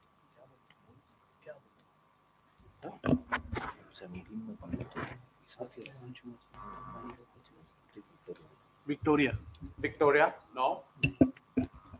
So just guessing. Flora. Flora. Steamy. We are guessing Elphinstone Cinema. Elphinstone. Eros. That is correct. This is Eros. Right, so that's what I was looking for. Eros Cinema. That's well done. Good. Setting some threat perception for others in the final one.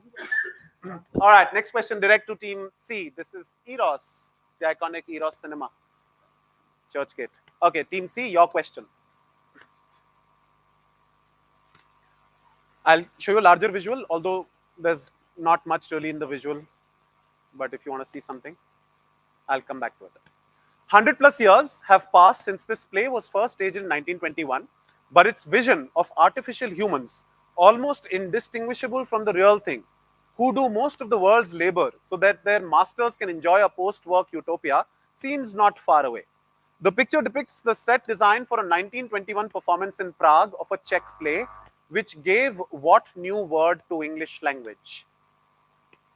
So this play, Czech play, gave a word to English language.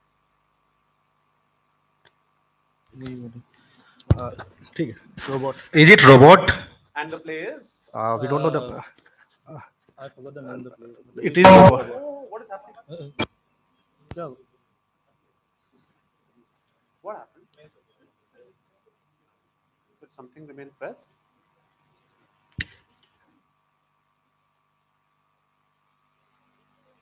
Well, abhi kuch mat kariye, 1 sec. Let me just see.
Right. Sorry about that. You gave that answer. What? Robots. That is correct. Let's move on. Next one. It is indeed robots. So it originally came from a Czech play. That's the answer. The play was called Rossum's Universal Robots. That's 10 point. No, sorry. You had. Is your direct? Yeah, it was your direct. So that's 10 points to Team C. Very good. Next question. Direct to Team B. To demonstrate how generative AI can create brand assets, Deloitte Digital has launched the Orb Foundry. A multitude of 3D orbs can now be generated via text commands by filling in the blank and generating. So just like, you create something on DALI or whatever, you create anything. So even on, on digital, Deloitte Digital, which has created this Orb Foundry, you can fill it up with anything. A 3D orb made of whatever, SAIL logos merges midair with 3D orb made of, some other logo or something else, right? On a plain white background, and then it generates something. So, can we move on to the next one? So, no, go back up. Yeah, up, bus. Some examples are on the right. So, these are some examples that you can create by filling in for, whatever those blanks are. Now, my question is, what self-referential identity inspired the creation of, these orbs? So, essentially, why orbs? To tell potential clients that how you can use generative AI, to demonstrate how generative AI can be used. So why did they use these orbs? What self-referential identity? Can you use the mic? Deloitte itself. But how? Self-referential identity. Yeah, but how? What about Deloitte?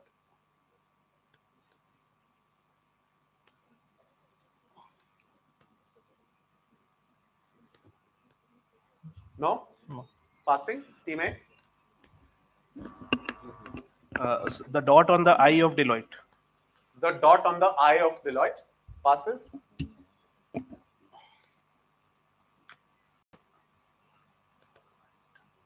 Passing? TV? In Deloitte logo, there is D and a dot. So that dot I am talking about. The D and a dot. There is a logo in the logo. That is correct. That's the answer. It's not the eye of Deloitte. Right? You'll see it. Just move on to the next one. You'll see it. Just move on. Next. Right? So that. Right? So that's what I was doing. It's not on the eye. Just do renew.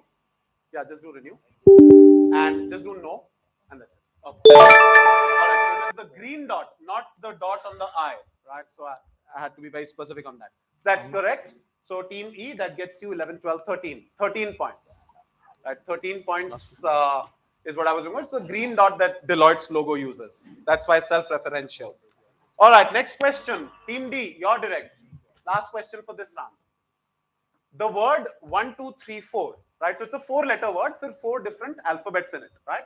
So the word 1, 2, 3, 4 essentially means a cry of shock, surprise, or pain. But another word called 1, 2, 3, 3, 4, 4 is a cry of wild excitement or delight. In 2010, ITC entered the instant noodles segment with the launch of Sunfeast X. Solve for X. So it's a 1, 2, 3, 4, 5, 6. 6-letter answer.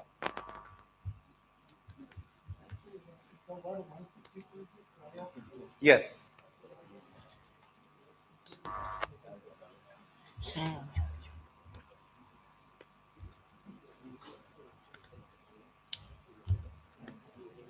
So essentially, just tell me the instant noodles by ITC. Use the mic. Top ramen. Top ramen, that's incorrect. No. EP. Spell it. Z. That is correct. It is Yippee. Right? The kind of reaction that you're getting from them now. That is the answer. That's 11 points to team C. It is Yippee. Right, so YIPE means a cry of shock, but Yippee means exclamation for happiness. That's very good. So 11 points team C. We'll move on to the next round. After 4 questions, we'll take a look at the scores. There are going to be 8 questions on the buzzer, 4 without images, 4 with images, 10 minus 5 on the buzzer. All right. So we'll start. Let's move on. Here's question number 1. Margaret Hamilton was in charge. Team B. What 2 word? अरे वो तुम्हारा वो space में rocket भेजी थी ना तुम्हारा उसका प्रोग्राम तो Use the mic. It's something to do. She actually created programs. Give me 2 answer. 2 word answer. Explanation can follow, but give me 2 word answer. Coding. She. Just give me 2 words. Explanation can follow. First, give me 2 words. Computer coding. Computer coding. All right, that's incorrect. That's a minus 5 to please reset. All right. On the buzzer, if others want to try, somebody's trying. Team D is trying. Take the mic. Take the mic. Software engineering. My question. Margaret Hamilton was in charge of developing the guidance and navigation system for the Apollo spacecraft. She fought to ensure that her team was given due respect during the project and popularized which 2 word, now ubiquitous term for her discipline. The term initially drew derision and amusement from others. Your answer is software engineering. That is correct. Computer coding, software engineering. There was no such concept called software engineering before that. Please reset. Okay, here's question. So that's 10 points, Team D. Question number 2. In 1945, while war-torn Japan faced years of rebuilding, an engineer opened a radio workshop, choosing as his first headquarters an abandoned telephone switchboard room in a vacant department store. The next year, he wrote down the words that would become iconic to the company that in 1958 would become known as what? Purpose of incorporation, creating an ideal workplace, free, dynamic, joyous. So what was the company that I'm looking for? In Japan. In 1945, while war-torn Japan faced years of rebuilding, an engineer opened a radio workshop. The next year, he wrote down these words, purpose of incorporation, creating an ideal workplace, free, dynamic, joyous. That was the purpose of incorporation of which company? Right, Team A, perhaps taking a guess at it. Sony. The Japanese company. Sony is correct. No. That's the answer. Amongst the 3 or 4, choices that they had, roll of the dice. Mama Che, and it was Che. Very good. That's 10 points. So Bara actually, not a Che. That's 10 points. Very good. It is Sony. Masaru Ibuka.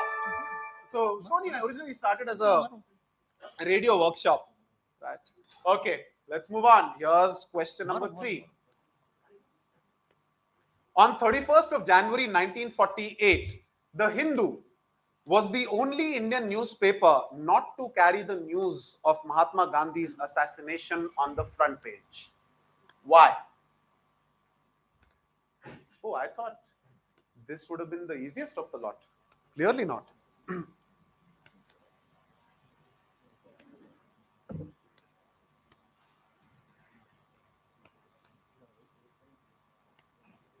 Why did they not carry the news of Mahatma Gandhi on the first page, front page?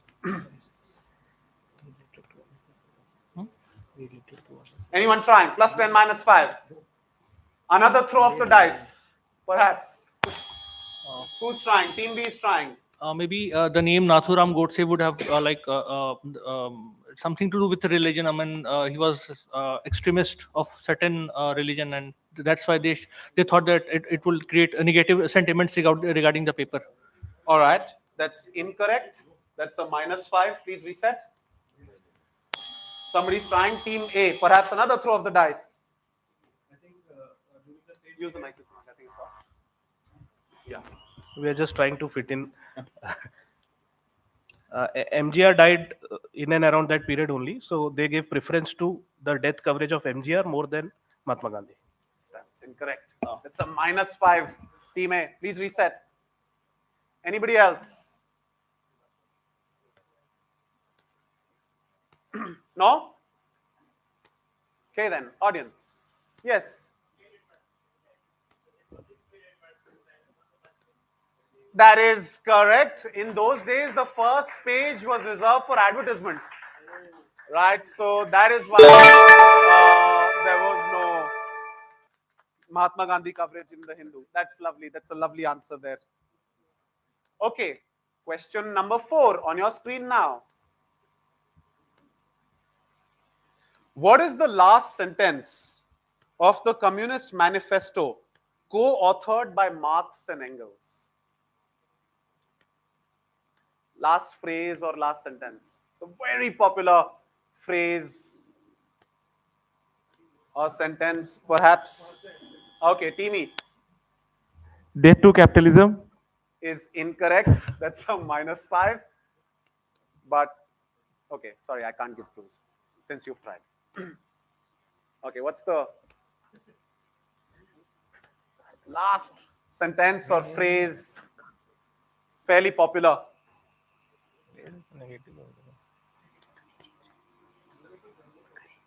There is negative, +10, -5 on the buzzer. Anyone trying? Should somebody's trying. Who's trying? Team F, yes. Carpe diem. Not seize the day. That's a -5. Team F. I think I'll close it if anybody else is interested. Last phrase or sentence. Hold on. Let the audience try. Yes. Not red salute this side.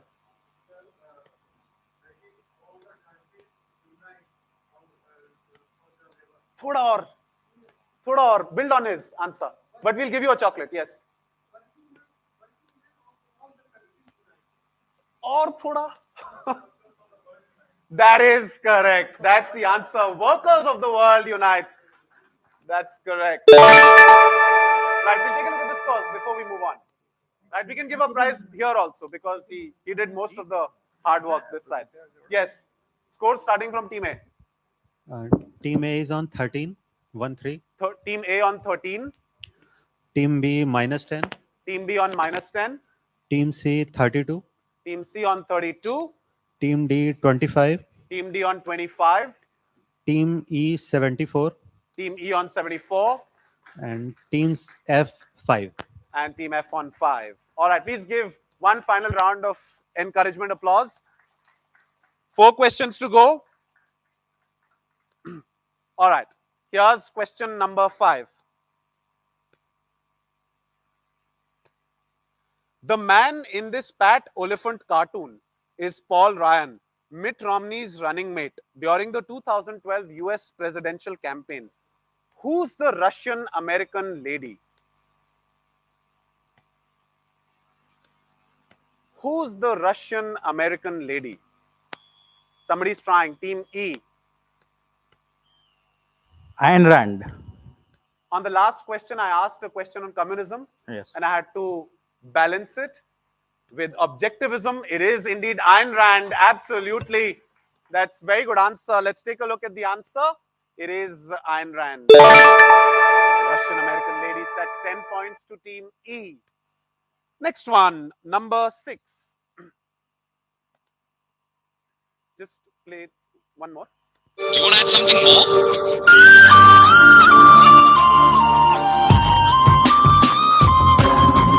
Living a dream, living a hope, let the rhythm take control. Living this day, living it now, live the moment right now.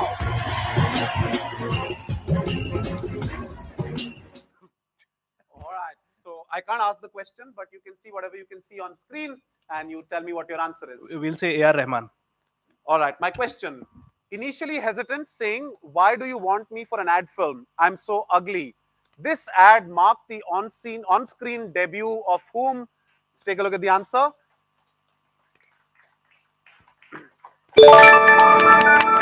Hey, do you want to hear this?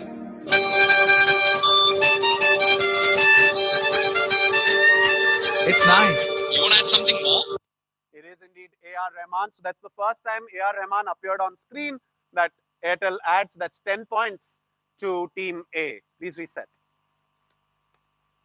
All right, 2 questions remain. Here's question number 7. Simply, it shows the discoloration of what liquid? So it says new, old, old and even more older and all that. Team A. We are saying lubrication liquid means oil. Lubricating oil. What kind of?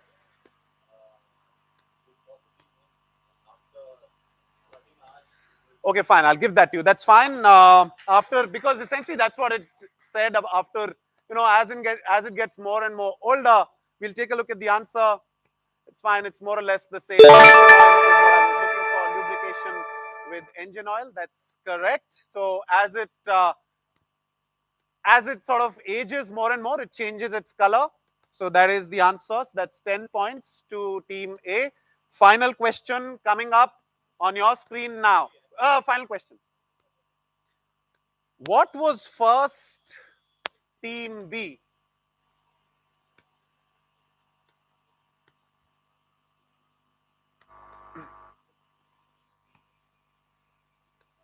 Use the mic.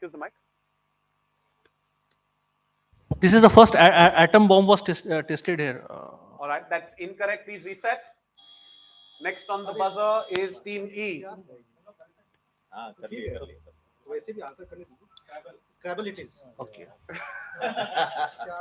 Well, let me also play my part now.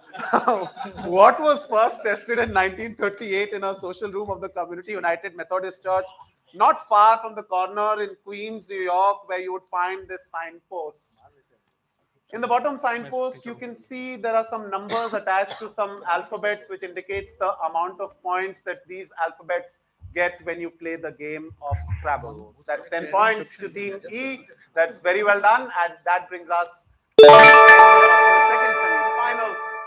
Let's quickly take a final look at the scores and identify the three teams that have qualified. Right, starting with Team A. Team A is on 33. Team A on 33. Team B minus 15. Unfortunately, Team B minus 15.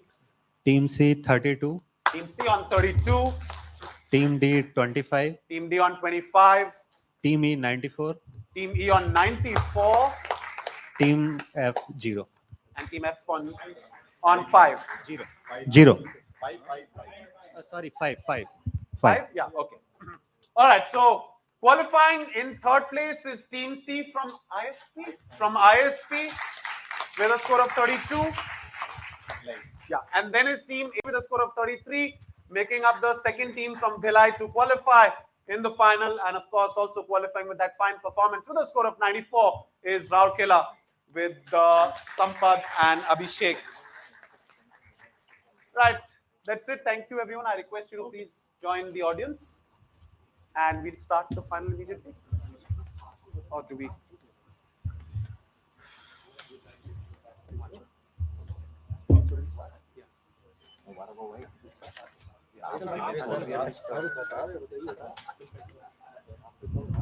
Please don't go away anywhere. We'll start the finals in 2 minutes.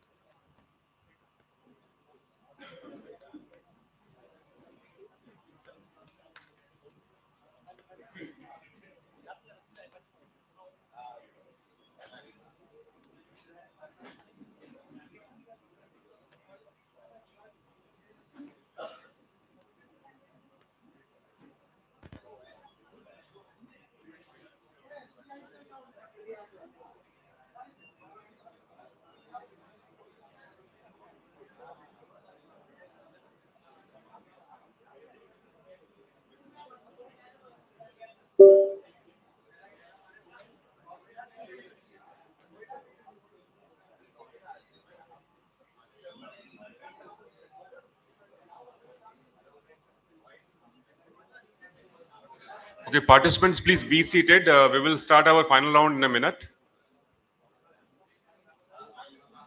Thank you.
Hello, check. Right, so we're ready to start the final. Let's quickly call upon the first team in the final. There are 6 teams. I'll tell you the rules of each round when we get there. But for the moment, let's call upon the first team on stage. It's Vikas and Abhilash from IISP.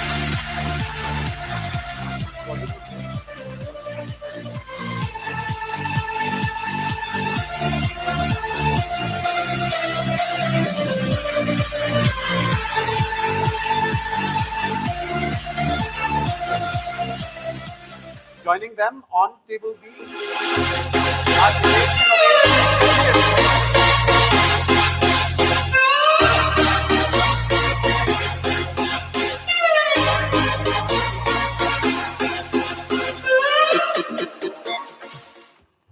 coming up on stage following them on table C are Shubham and Rahul.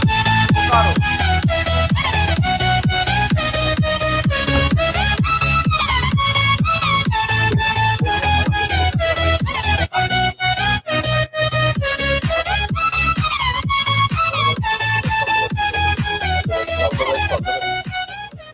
The other side on table B are Sampal and Abhishek from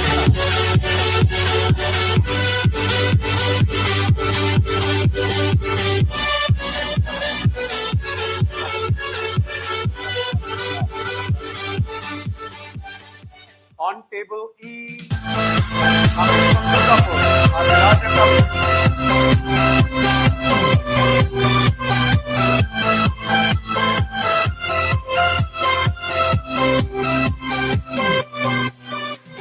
And finally completing the lineup of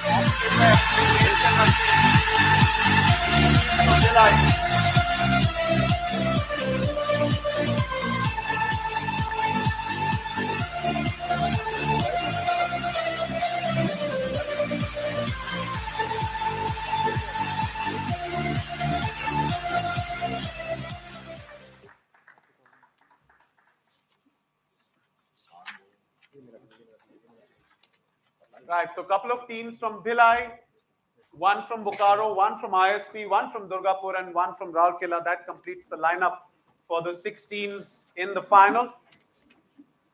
Can we have one round of applause for all these teams on stage? You are going to negotiate 4 rounds of quizzing, different from what you saw in the semis. I'll explain as and when we get along. All right, so let's start with our first round. That's going to be all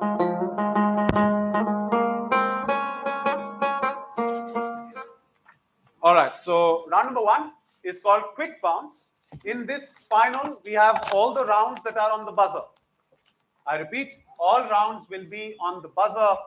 So in this one, how it's different from the first round of the semi-final is that apart from the direct and the pass, if somebody happens to hit the buzzer, after the direct team's attempt, the question jumps to that team. So let's say first question is for team A. I ask you the question, you don't know the answer. The direct team gets the first attempt.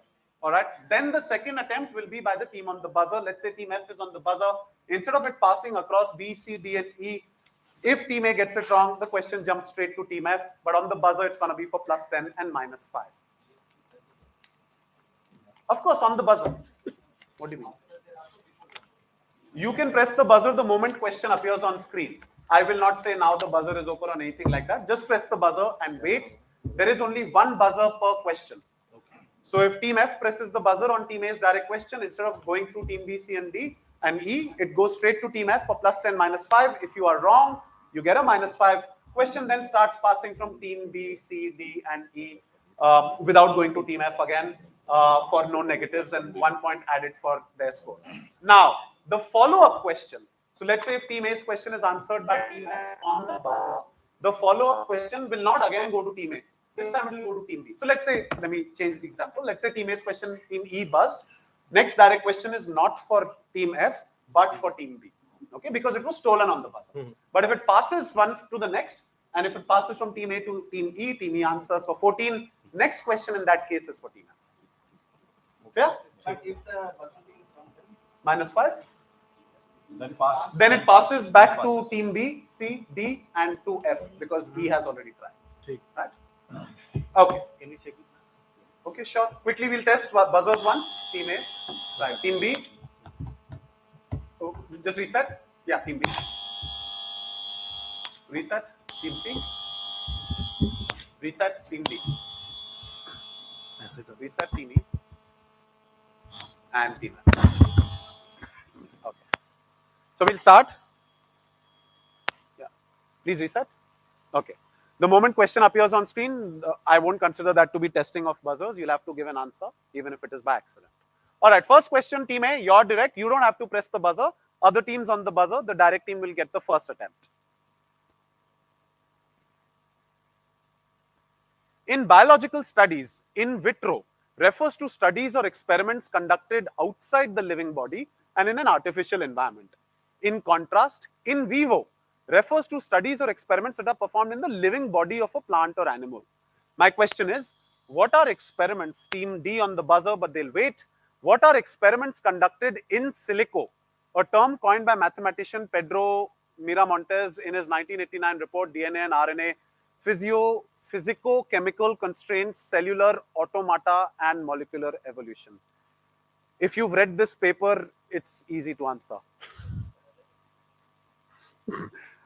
If did most of the legwork in my statement.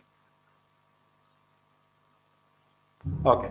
But even otherwise, I mean, you look at wherever you should look at to figure out the answer, you kind of work it out.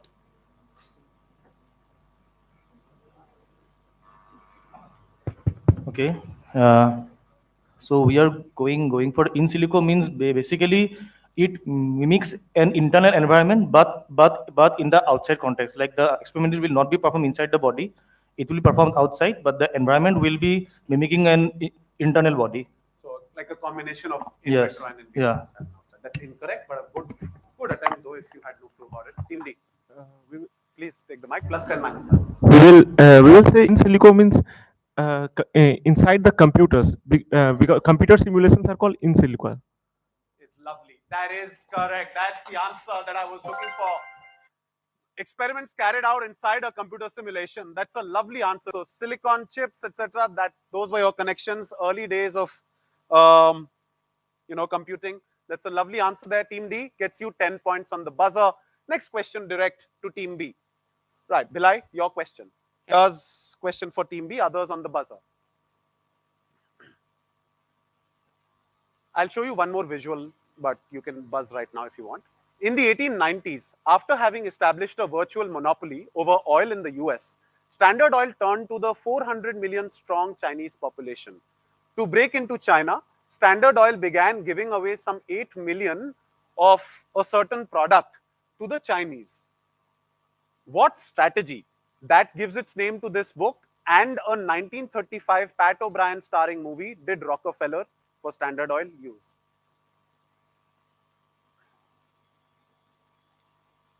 So essentially, if you can tell me the product, that should be good enough.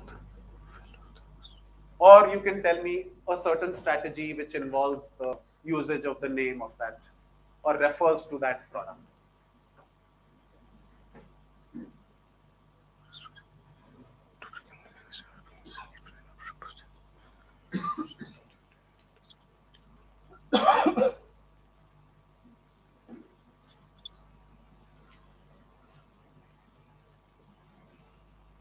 Strategy पूछा है ना.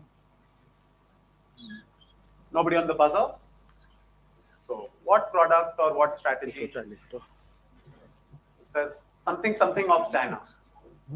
Petromax या light के लिए कुछ ना strategy. ये जो राशन कोई प्रोडक्ट देता है बीपीएल में क्या बोलता है सब्सिडी. गिवन देखिए 8 million. So how did they enter the Chinese market essentially? Strategy चाहिए. अच्छा वो देंगे तो कोई प्रोडक्ट का नाम देंगे. Giving away 8 million of a certain product. We'll say kerosene lamp. Is lovely. That is correct. Oil for the lamps of China. That is correct. That's the answer. That's a lovely answer there, Team B. Good answer. It's kind of the strategy indicates a tantalizing quest for the riches. It's good. Team B on the direct gets you 10. Nobody else kind of was interested on the buzzer anyway. That's Team C now. Team C, your question.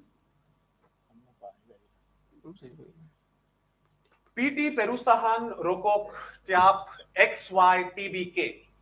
So I'm looking for two words which are alliterative, which translates to salt, warehouse, brand, and then the generic name for that product, company, is best known for making Cretex, usually sweeter and longer lasting than the other more popular kind.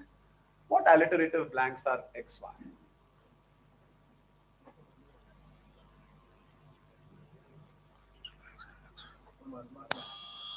Team B seems to be interested on the buzzer, but they'll wait.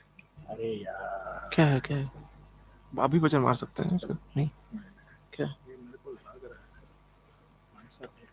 लिखिए तो एलिटरेटिव होना चाहिए दोनों नाम एक ही word से start होना चाहिए Coke Pepsi Alliterative, that's incorrect. Coke, Pepsi.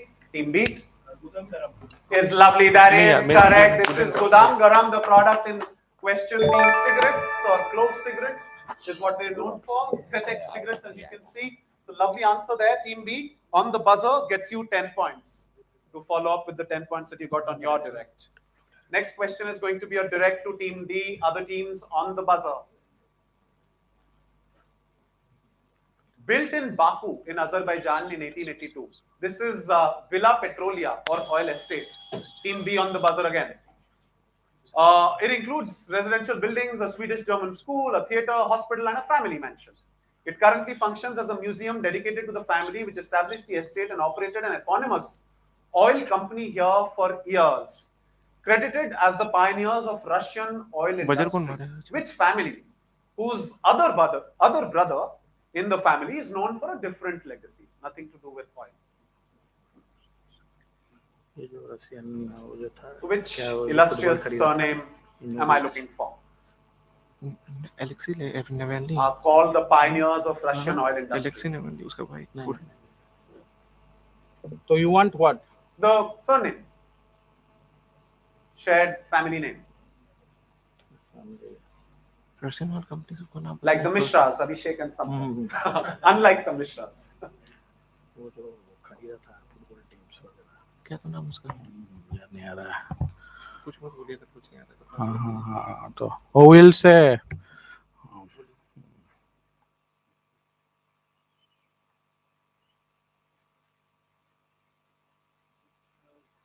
We will say Navalny for Alexei Navalny.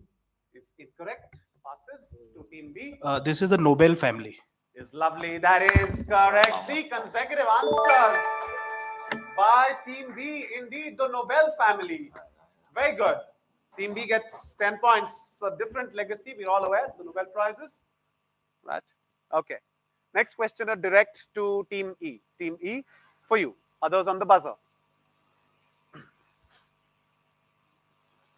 So what businesses, you have to tell me the common business interest of all these entities which have been more or less completely rejected by public markets. As you can see from their all-time records, they're down more than 90%.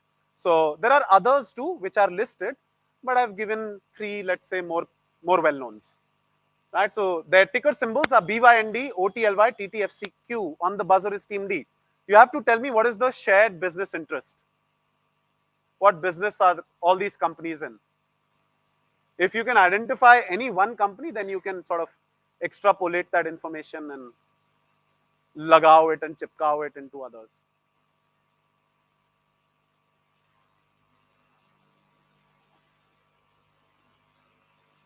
Yes, Team E, can I have an answer? Team D is waiting.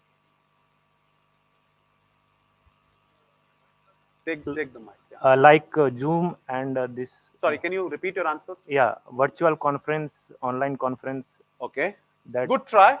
Unfortunately, that's not correct. Passes to Team D. We will say these are the. We will say these are the cryptocurrencies trading platforms. -5. -5. Team D. Question passes. Team F.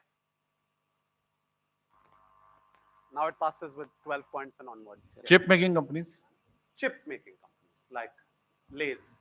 Like no, chip no. That's also wrong. Team A. We are going for, these are all mask making companies, face mask making companies. Interesting try. Passes. That these companies were previously involved in organizing MICE like conferences or big events, and when COVID came, they went through a downfall, eventually replaced by Zoom and all the online things and all. No, that's incorrect. Although Zoom, etc., has lost significant in the public markets. Their prices are down significantly. Yes, Team C, last attempt. Yeah, last attempt. Are these vaccine makers companies? No, not vaccines. Yes, at the back, right at the very end. Say that again. And so what do they make? Is correct. That's the answer. These are cheap industrial meat knockoffs which sort of replicate the taste and texture of meat. So all of these companies, no matter the amount of money that they spend in advertising, but public markets have completely rejected them beyond 95%. All right. Final question for this round. That's going to go to Team F. Team F, your question. Okay. When England won the hard-fought 2005 Ashes, so quick flashback, although we're in T20 days these days, but in 2005 Ashes, England happened to win it after 28 years, and so it was like a significant thing, etc. They were crazy, and all the matches were very closely fought. Anyway, so within a couple of weeks, the Royal Mail issued this series of commemorative stamps, Team E on the buzzer, but they'll wait. Perhaps taking a dig at the Aussies. They've not officially confirmed, but it kind of feels like it. For what business reason were they priced at 68 pence as opposed to, like a whole number, etc., which all the other stamps are, which, like a 50 pence or £1 or something. They priced it at an odd number, as you can see there, it says 68. So it was, priced at 68 pence. An unusual number to price a stamp at. Why?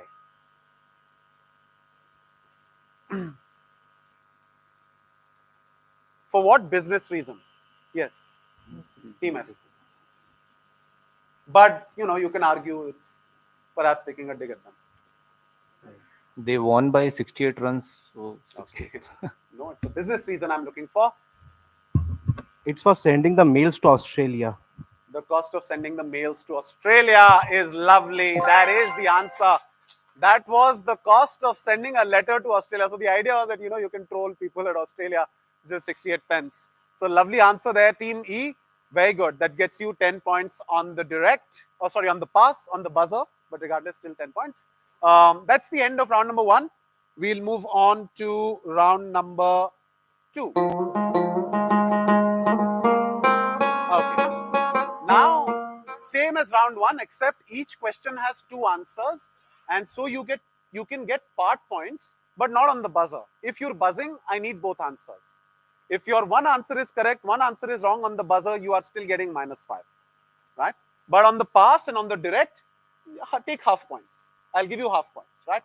Also, what can happen is, let's say questions for Team F, which it will be the first one. So they don't give me any answer. I pass to Team E. Team E, you give me one of the 2 answers and you try the second one also. I won't declare whether that is correct or not. I pass the question to Team D, to Team C. Let's say Team C gives me both parts correct. And Team E, in your answer, one of the 2 answers was correct. You get half the points. And Team C, you'll get full points, right? Even though you've basically chimped on the other team's answer, right? Okay. Was that your question? I mean, I will round it up. So in the sense, if Team F's question is answered by Team E, 1 answer. So instead of 5.5, I'll give them 6. So I'll round it up because I'm kind. Yeah, 6, 6, 7, 7, 8. Okay. All right. Here's question 1, Team F, others on the buzzer. Remember, on the buzzer, I need both answers, otherwise a -5.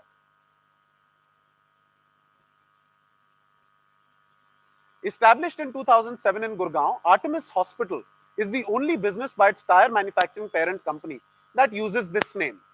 Team C on the buzzer, but they'll wait. The reason for this switch was to avoid conflict with another healthcare company that uses the same name. Now, my question is X. So when you answer, you can tell me X answering or you're answering Y. X is what is the shared name, and Y is why Artemis.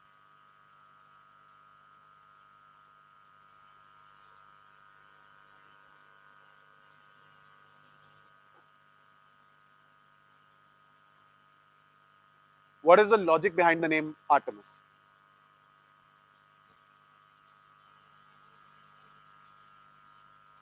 You can take half points if you know even one of the two answers. Apollo Is X or Y? X. Okay, and why? Why is why Artemis? Because Artemis is I think some goddess or some god related to moon. So Apollo is also related with Apollo missions to moon. Is now named as Artemis also.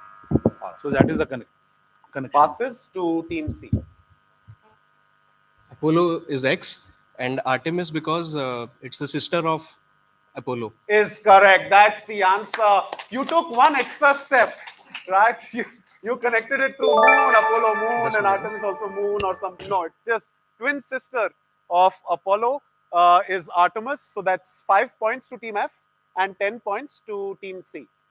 Very good. So it is Apollo Hospitals and or Apollo Tires and Artemis as the twin sister in mythology. Next question is going to be a direct to team E. Team E, your question, others on the buzzer.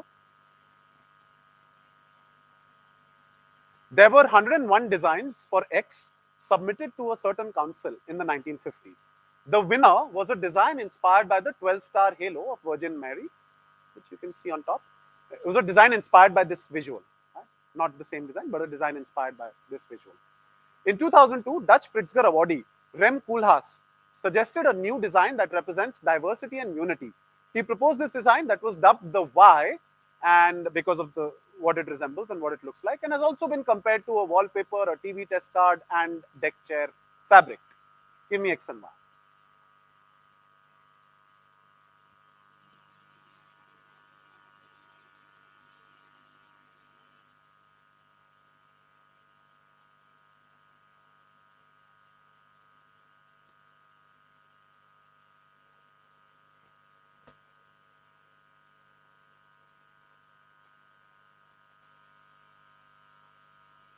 Nobody on the buzzer yet. Buzzer remains open till the direct team tries to give me an answer. Once when they start answering, buzzer closes.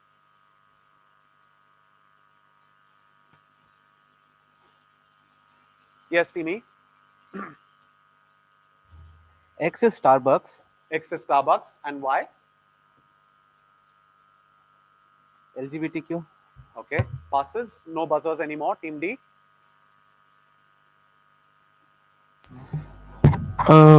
We will say this is अच्छा ठीक है ठीक है. Oh, we will say this is the logo of the International Space Station. Okay, that's X. That's X. Okay, and Y? Y is called lined or something, lined, designed or something. Okay, passes. Team C. We are guessing X is Paramount Pictures. Okay, and Y? No guess for Y. Nothing for Y. Team B.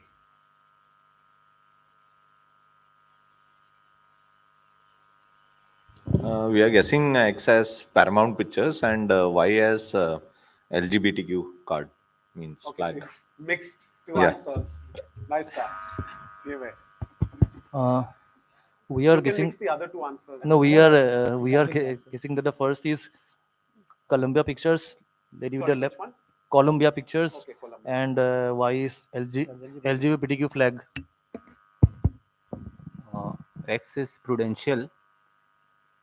Okay, and Y? Y is LGBTQ. No. No points, anyone. Anybody else? I thought it's fairly simpler. Yeah, X is, don't think too much. Not Paramount.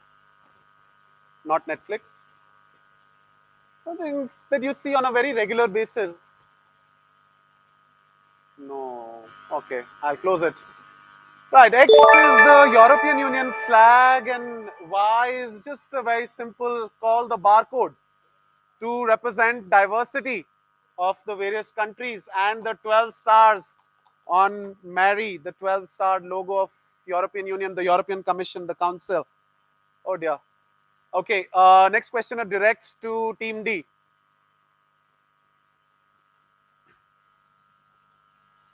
Sake Dean Mohammed, somebody is trying, Team C is trying.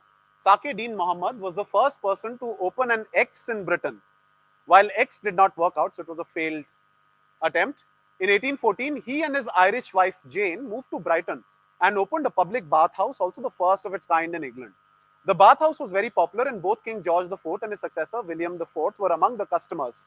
It was built as a health resort specializing in vying, a word derived from an Indian activity.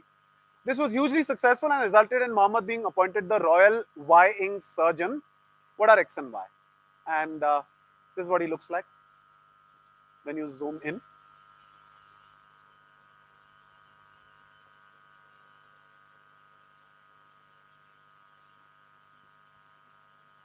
Yes, Team D.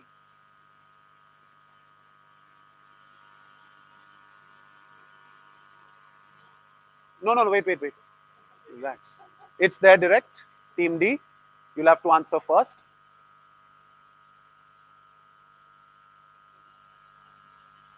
So you've twisted your neck 270 degrees, so you don't know what's happening on stage. You have to pay attention this side also.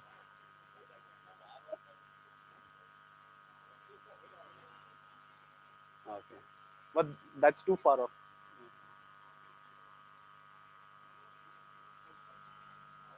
Or half. Okay, for X we will say apothecary. Okay. Means where the like Ayurvedic, yes. And for Y we'll say shampooing, which is come from champing. Question goes to Team C. Student, and specializing in shampooing, chumpy is a word derived from certain So X is restaurant. Restaurant. He was the first person to open a restaurant in Britain. And Y is? Y is shampooing. Okay. That's a -5 to Team C. Question goes to Team B. Okay, we'll say saloon.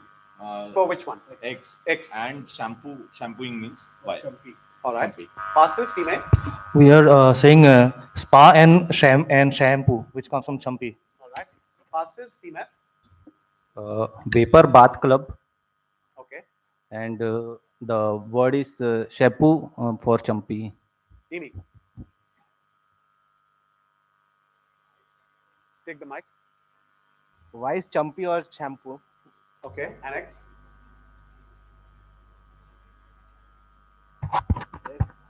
Massage.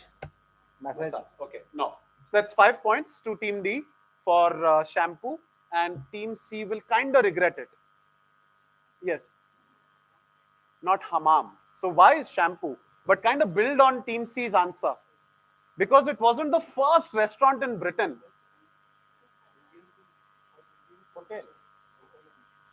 No, I need a little more. You're mixing up something. That is correct. First Indian restaurant. I can't give it to you for restaurant. I repeated after you. You said yes. Right, and it said an "and" also. Yeah, that's correct. Good spot. So it can't. I'll just go back to the question. Was the first person to open an X in Britain? Right. I needed on the buzzer. You have to be very sure. It can't just be. I repeated after you. 1814 wasn't the date of the first restaurant in Britain. It was the first Indian restaurant in Britain. That's a good answer there. Very good. So 5 points to Team D. Next question are direct to Team C.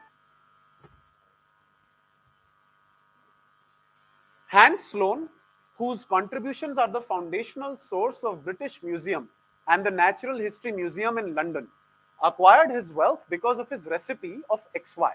2 words. Some discredit him as the inventor of XY since he stole it, since they say that, he didn't originally create it. He actually stole it from the Jamaicans. Instead, he is called the inventor of YX. So reverse. Either way, that made him rich. However, taking YX to manufacturing scale a century later was Daniel Peter, who is also credited as YX's inventor. So some people credit Hans Sloane as inventor of YX, and some credit Daniel Peter to be inventor of YX because he took it to an industrial scale. Now, Daniel Peter's company was bought by his neighbor Z, whose formula helped YX durable. So my question is, you can either give me XY or YX, that's one part. And who was Peter's neighbor? Z. So even though Daniel Peter took it to an industrial scale, it still wasn't durable. So it was his neighbor who he sold his company to, whose formula actually made it a lot more durable. And that is Z is the one that you are likely to sort of know, and not so much Daniel Peter, because Z is a eponymous company.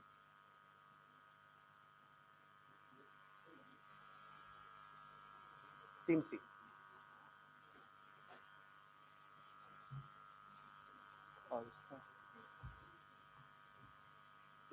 So when I say eponymous, I mean named after. Company named after the neighbor of Daniel Peter. Right, can I have, somebody's on the buzzer. Okay, Team D seems to have figured it out. Team C, you can start giving me your answer. So we guess it's rubber tires. Okay. And neighbor would be Goodyear. All right. Question passes. Team D. We will say never is good here. Okay. And we will say it is vulcanized rubber. Vulcanized rubber passes. -5, sorry. Oh, okay. -5 to Team D. Team D gets a -5. Team B, you're direct now. So it's has to make grammatical sense with XY and YX. Yeah.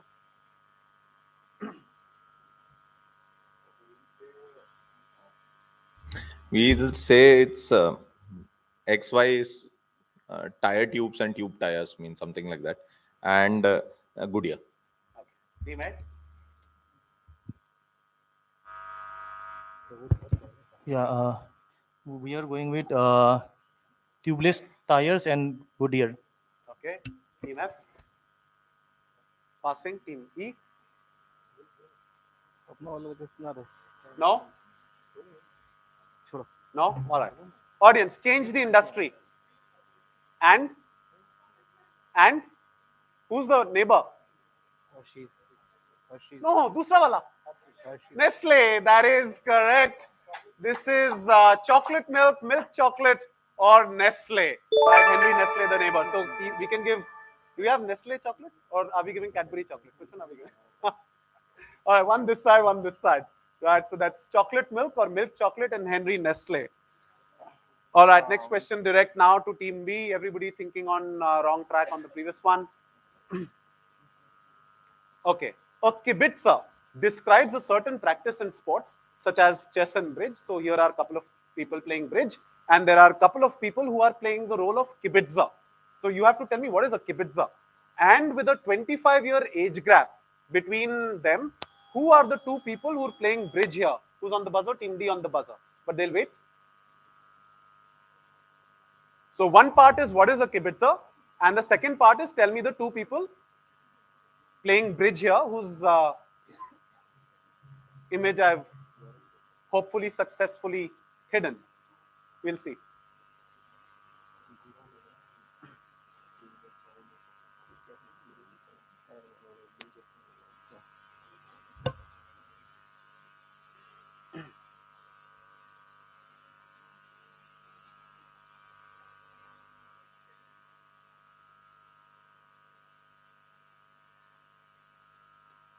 And even in the background, you can see there are kibitzers on other tables too. It's a German origin term. So if you know your German well, you will be able to answer this. Okay. एक buzzer हो गया. ठीक. We are guessing that kibitzers are people who maybe have one contest, who can sit with big personalities and they can watch a game of bridge or chess. And sorry, your definition is they are previous champions? No, they are winners of some contest.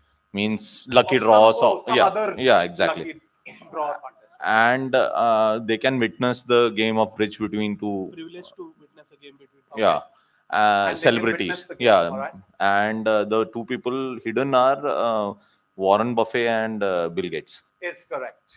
I mean, the first part, you added it a little, but it's okay. You covered the base. So essentially just spectators, right? So both bridge and chess allow for spectators to be seated right at the table. Yeah. So your response said lucky draw. I don't know whether they were winners of lucky draw, but they were there to witness, right? So Kibitzers are spectators, and sometimes they also provide unsolicited commentary. This is how the game works. And these are Warren Buffett and Bill Gates. So that's well done, Team B on the direct. Gets you 10 points. Good answer. Give them a round of applause. Very nice. Last question for this round. It's going to be a direct to Team A. Others on the buzzer. So I'll show you some more visuals after this also. This is a portion of the map of the Stuttgart S-Bahn. You have to tell me what are the two things that are hidden. I have blanked out the alternative names of the two stations. That's what you have to answer. Now here's more. What are the names of both stations that are closest to museums of the said entities? And these are the museums.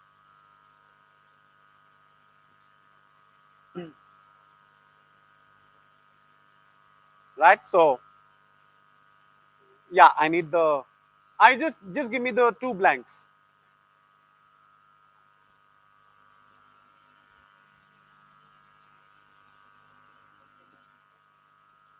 Just, that's it.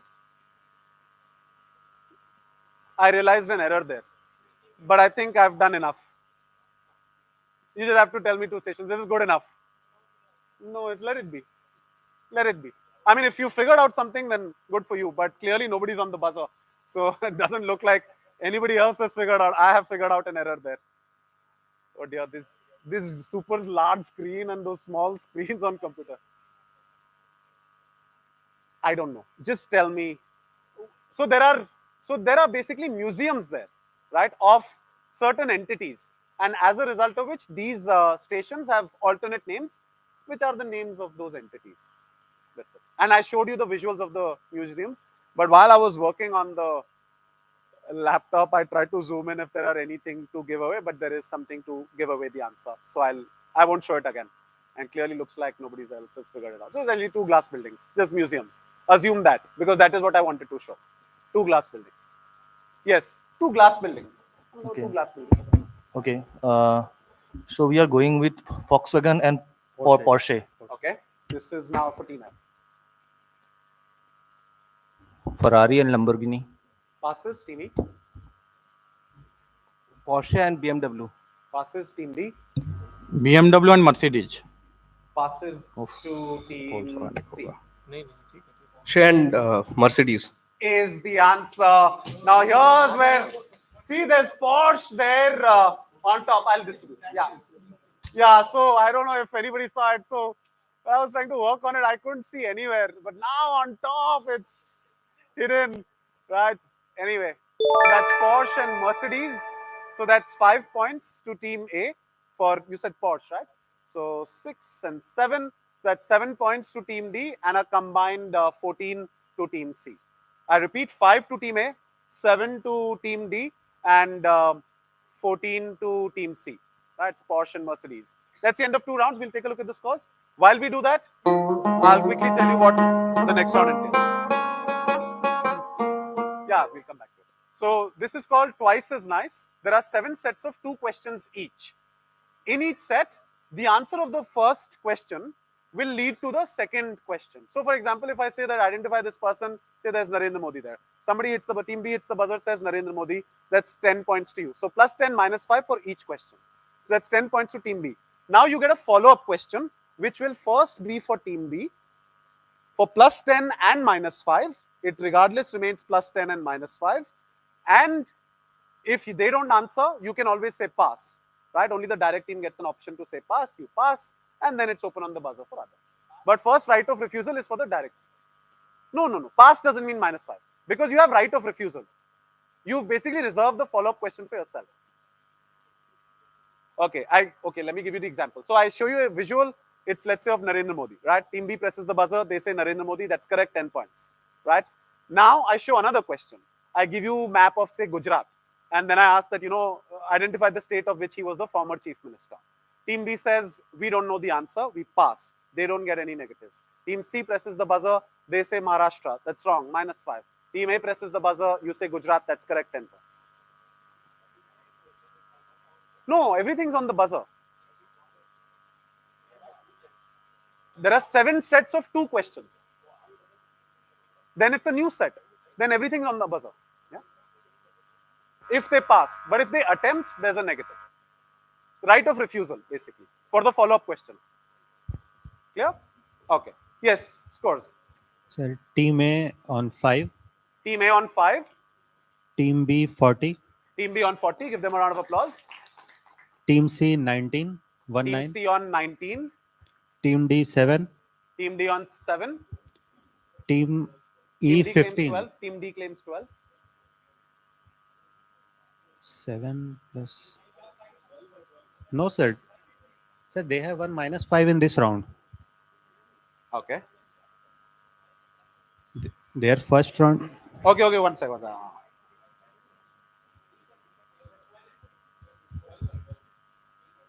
12. Do you remember which answers you gave? You gave the in silico and all that, so that's 10 points for that. And then you give nothing else in that round.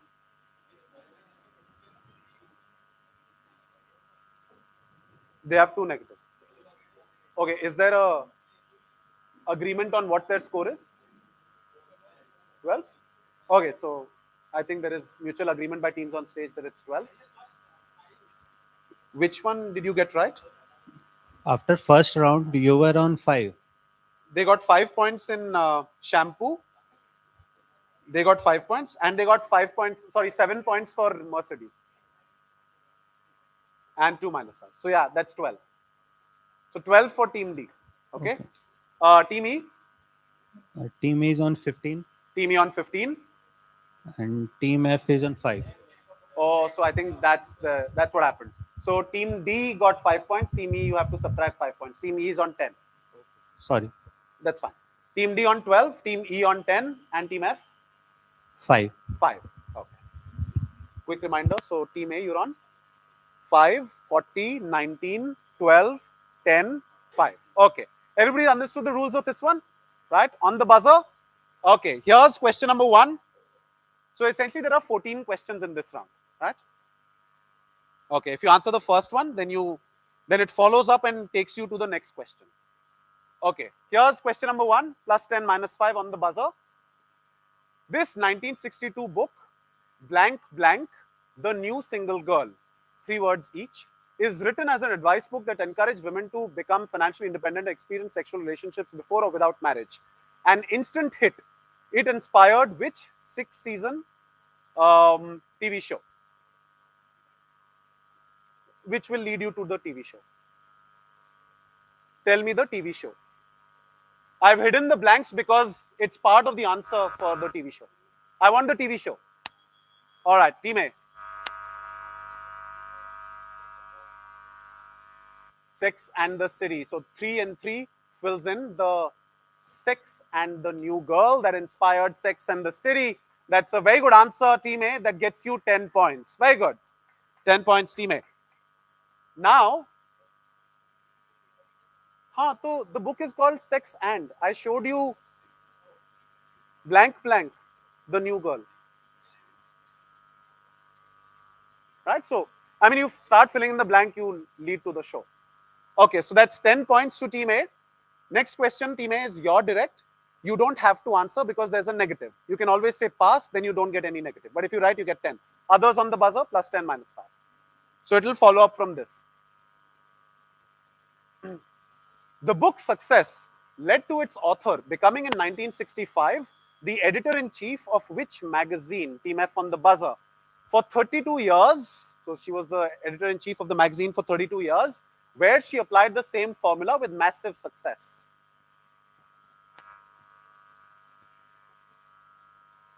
Passing? All right. Team F for +10, -5. Vogue.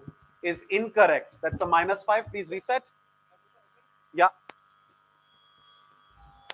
Cosmopolitan. Is correct. That's the answer. Not Vogue, but Cosmopolitan. That's 10 points to Team E, although Vogue's editor was there for quite some time. But I think she quit recently. Sorry. Yeah, +10. -5 Team F, +10 Team E. And that's it. Team A already got a +10 earlier. Right, so Team E +10, Team F -5. Okay. Let's move on to question number 2, common to everyone on the buzzer. A certain design was created by Christopher Latham Scholes in visual in 1873 for his company Scholes and Glidden. He sold his design to a weapons manufacturer looking to diversify While the design slowed down the users, it was designed to prevent jams. What ubiquitous design did he create? So your answer needs to include a design and a product, like a certain design created for a product, right? QWERTY typewriter. Is correct. That's the answer. It is indeed the QWERTY keyboard or QWERTY typewriter. That's what he created. That's well done. So that's 10 points to Team B. Very good. Now you get a direct question, others on the buzzer.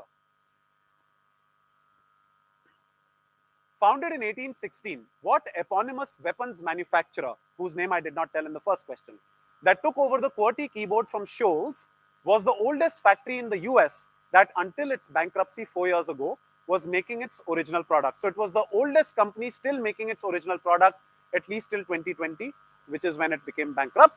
It was also embroiled in damages linked to various school shootings in America before its bankruptcy. What weapons manufacturer took over the, kind of trying to diversify from making weapons to making, keyboards and typewriters? On the buzzer is Team D. They'll wait. Wait. You don't have to answer, Team B. Plus 10, minus 5.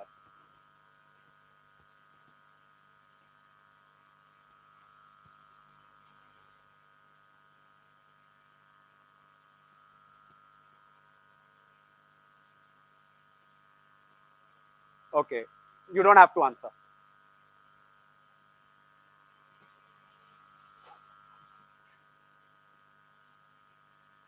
Okay, I need an answer now. Or not. You can always say pass. You'll say something? Sure. Take the mic, please. Remington. All right. Team B is correct. That's the answer. That was the answer. It is Remington. That's very well done. Weren't you in a private discussion saying A se hai? Anyway, so perhaps the first name, and you kind of felt Ellie Sallet or something. Anyway, it is Remington. That's well done, who diversified into making keyboards from weapons. That's 10 points to Team B, and that's it. Okay, so 10 and 10, 20 for them on this set. Next question, number 3, on the buzzer. Everyone.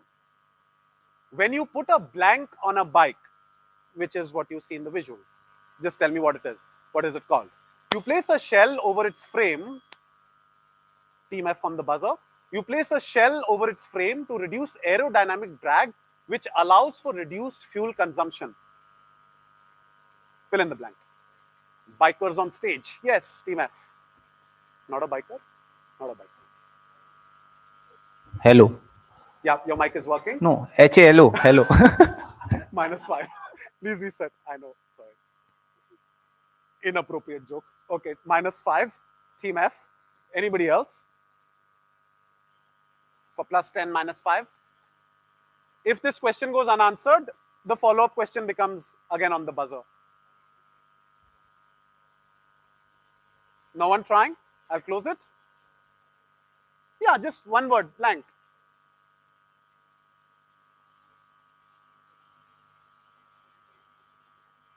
No? I think I'll close it.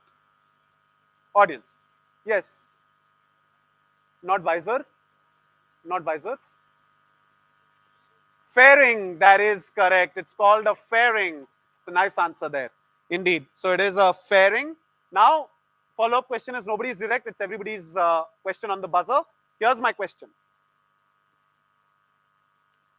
Sports bikes typically are fitted with fairings, that is panels that give it the classic sports bike look. On the buzzer is Team D.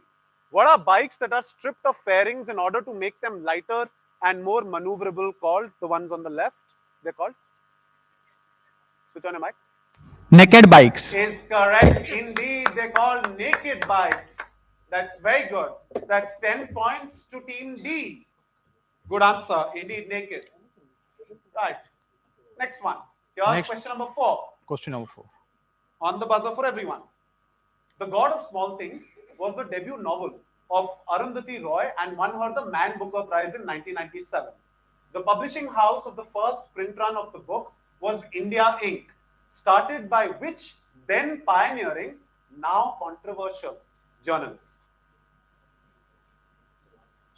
Pioneering then, now controversial is Team F.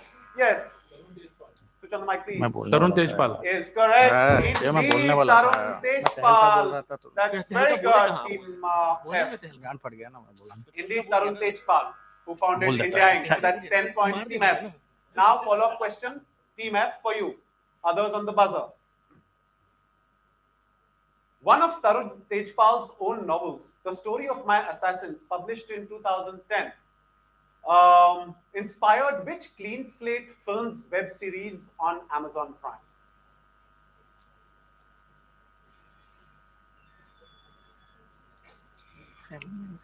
हम्म। नहीं, 2010 The Story of My Assassins. Novel 2010 series कभी और आया होगा Clean Slate has only kind of made 2 or 3 such. Clean You Slate can, क्या है of वो? course. You don't have to ask me for hitting the buzzer. All right, hold on, don't answer. Don't answer. Go. Team F first. Yes, and you get a -5. So you can pass. Pass. Pass. Team A. Patal Lok is correct. That's Patal the Lok is answer. familiar, Indeed, Patal Lok, the Clean Slate Films by Anushka Sharma. That's a very good answer, Team A. Gets you 10 points. So 10 points, Team F, 10 points, Team A. 3 questions remain. 3 sets of questions remain. Here's number 5. This green structure in Wellington Place, London, was recently given heritage or protected status. My question is, what was the purpose of this structure, or what is this structure?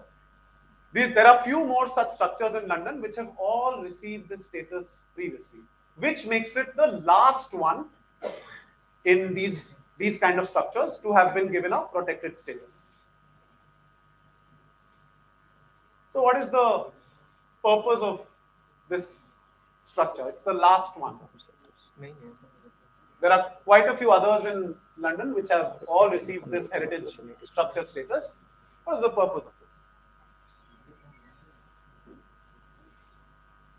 +10, -5. Who's trying? Open to everyone. Since nobody's buzzing, let me say a little more. There are no other structures like this anywhere else. They can only be in London, for obvious reasons, which you can very easily work out from whatever it is that you see on screen. All right, Team F. Yes, Team F. +10, -5.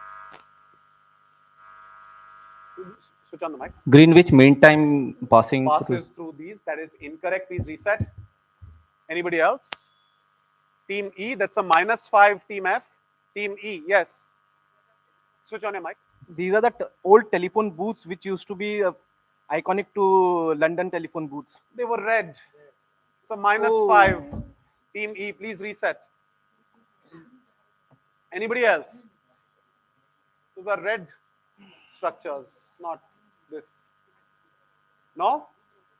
Okay. Audience. Yes. Telegraph booths. No, like I said, they can only be in London. Shelters for the public. No?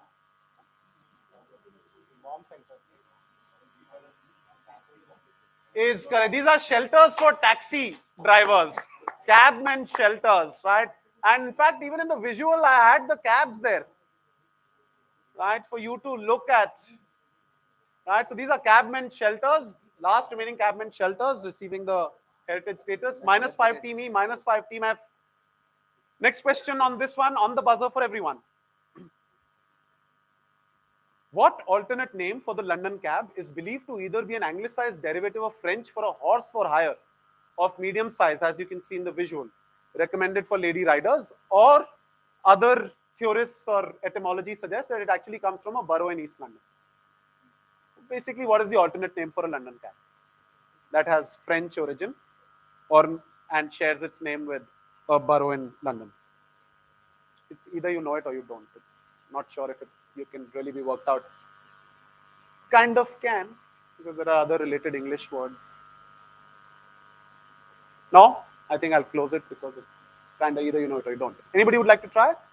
So no, it's actually called a hackney. It's also called hackney when you hack, right? So hackney, from French for hackney only. Right. 2 questions remain or 2 sets remain. That is Here's- for the lady operated cab drivers. No, it's a casual term used for all cabs. You can also call them Slang for hackneys. both. Yeah. All right. Here's number 6 on the buzzer. In mid-6th century, Roman Emperor Justinian I established a solid foundation for Roman economy by smuggling what raw materials from China, which remained the backbone of their economy for over 600 years, for the Romans for over 600 years. The story goes two monks who were, Team D on the buzzer, the story goes two monks who were preaching Christianity in Asia, made their way to China and figured out the raw materials for manufacturing, a prized commodity then. Because of the perishable and fragile nature of raw materials, they smuggled it out in bamboo canes. What were they smuggling? Team D. That was the foundation for the Roman economy for 600 years. What were they smuggling? In bamboo canes? We will say wait, bro. Silkworms. Silkworms in bamboo canes. And silk was the mainstay for Roman economy for 600 years, led to the creation of the Silk Route. Is correct. Absolutely. That's very well done. It is indeed silkworms. Right. So they, I mean, if you've seen the Marco Polo series on Netflix also, it's mentioned there as well. All right, Team D, well done. Raukela, that's 10 points. Now you get a follow-up. 10 points, Team D. Here's your follow-up question. Others on the buzzer. First published in 1776. What is the subject of this 6-volume set of books by the historian Edward Gibbon? Team C, don't answer. Wait. Team D will answer first.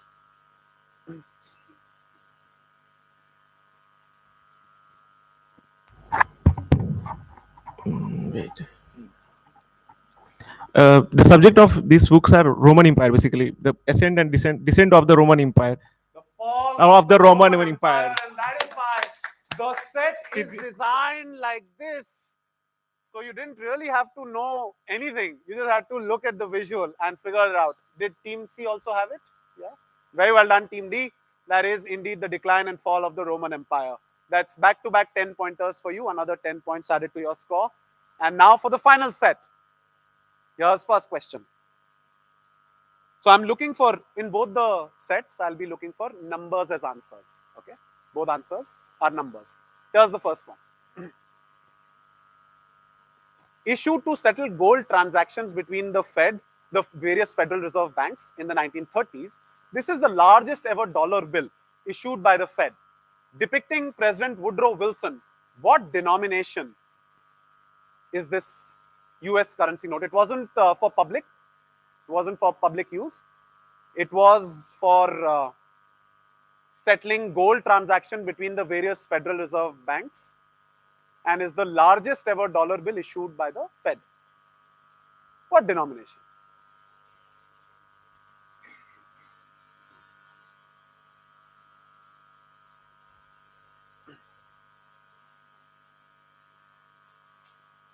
Anybody wants to take a guess, hazard a guess at a large number?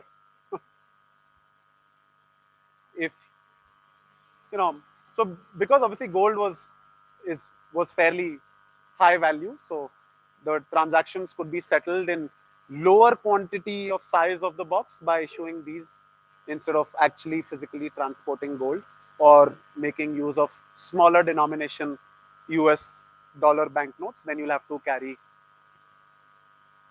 large bags.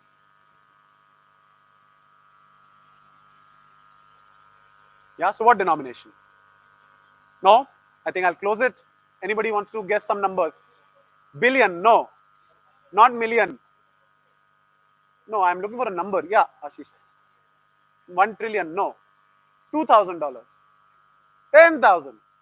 Okay. Sold? No. Anybody, any other number? 5,000? No. 1 lakh is correct. 100,000. So it is 100,000. That is the answer. It's a 100,000 note that I was looking for. Nobody answered this. So follow-up question on the buzzer for everyone. The origin of the popularity of this idea that has gained currency in the last 15 years is due to a 1997 law that gives the Treasury Secretary the power to mint platinum coins of any denomination for any reason. That's what the law says. And so in 2010, an Atlanta attorney, Carlos Mucha, conceived the idea to mint a coin of what denomination that has since repeatedly trended with hashtag mint the coin every time the US economy pushes the debt ceiling. So the idea is to mint a coin like this so that it sort of becomes an asset, because central banks print currency out of thin air. There's nothing backing them.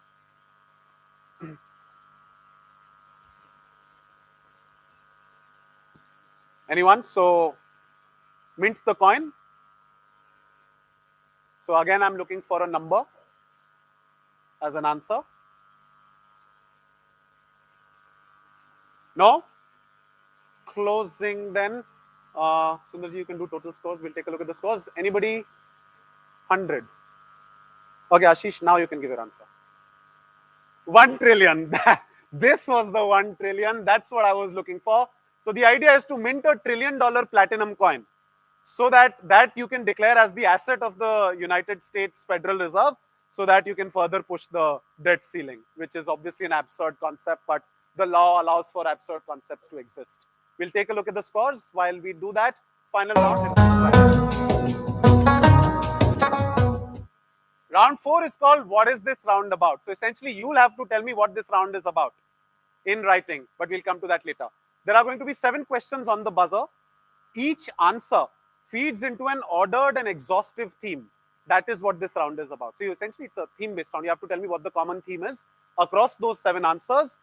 I repeat, each answer feeds into an ordered and exhaustive theme. Okay?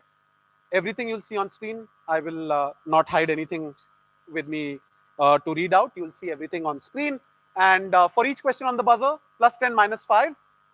And then the theme, you can write it down. I'll come see it. If you answer on the after the first answer, first question, that's for 20 points. Second is 18, 15, 12, 10, 8, 5. 1, 2, 3, 4, 5, 6, 7. Because each question is on the buzzer, just like how we played the previous round. Then each answer leads to a theme. You have to tell me what that theme is. It is an ordered and exhaustive theme. You have to write it down. No, to tell me the theme, just write it down, raise your hand, I'll come to you. But no, -5 if incorrect. There is a -5 on the theme. And each team can repeatedly try after, but only once per question per team. Right? So all 6 can try on every question, the theme. It is an ordered and exhaustive theme. For the theme, you don't buzz. For the questions, you buzz. There is a negative of -5 on theme. There is a negative of -5 on buzzer. Okay? For theme, just raise your hand, I'll come to you. हाँ, तो एक बार अगर जल्दी से theme figure out कर लिया, then you can perhaps think of the follow-up answers. कि बाकी के answers क्या हो सकते हैं? It's an ordered and exhaustive theme. 7 in all. Okay, scores. Team A 25. Team A 25. Team B 60. Team B 60. 60. Yeah, 60. Team C 19. Team C still on 19. Team D 42. Team D on 42. Team E 15. Team E on 15. Team F 0. Team F on, oh, you got a negative. You got a negative? Yeah? Okay. Yeah, everybody is claiming 0. Nobody is saying no to it. I don't know. There is unanimous. Oh, you're claiming 5. You got a negative on Vogue?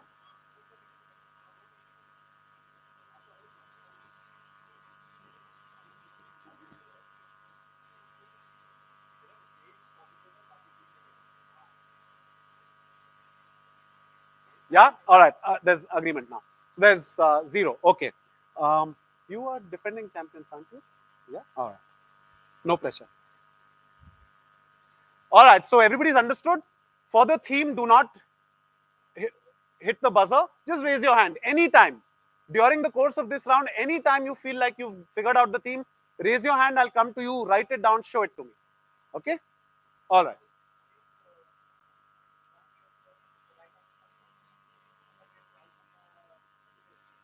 The theme. Yeah. So 20, 18, 15, 12, 8, 5.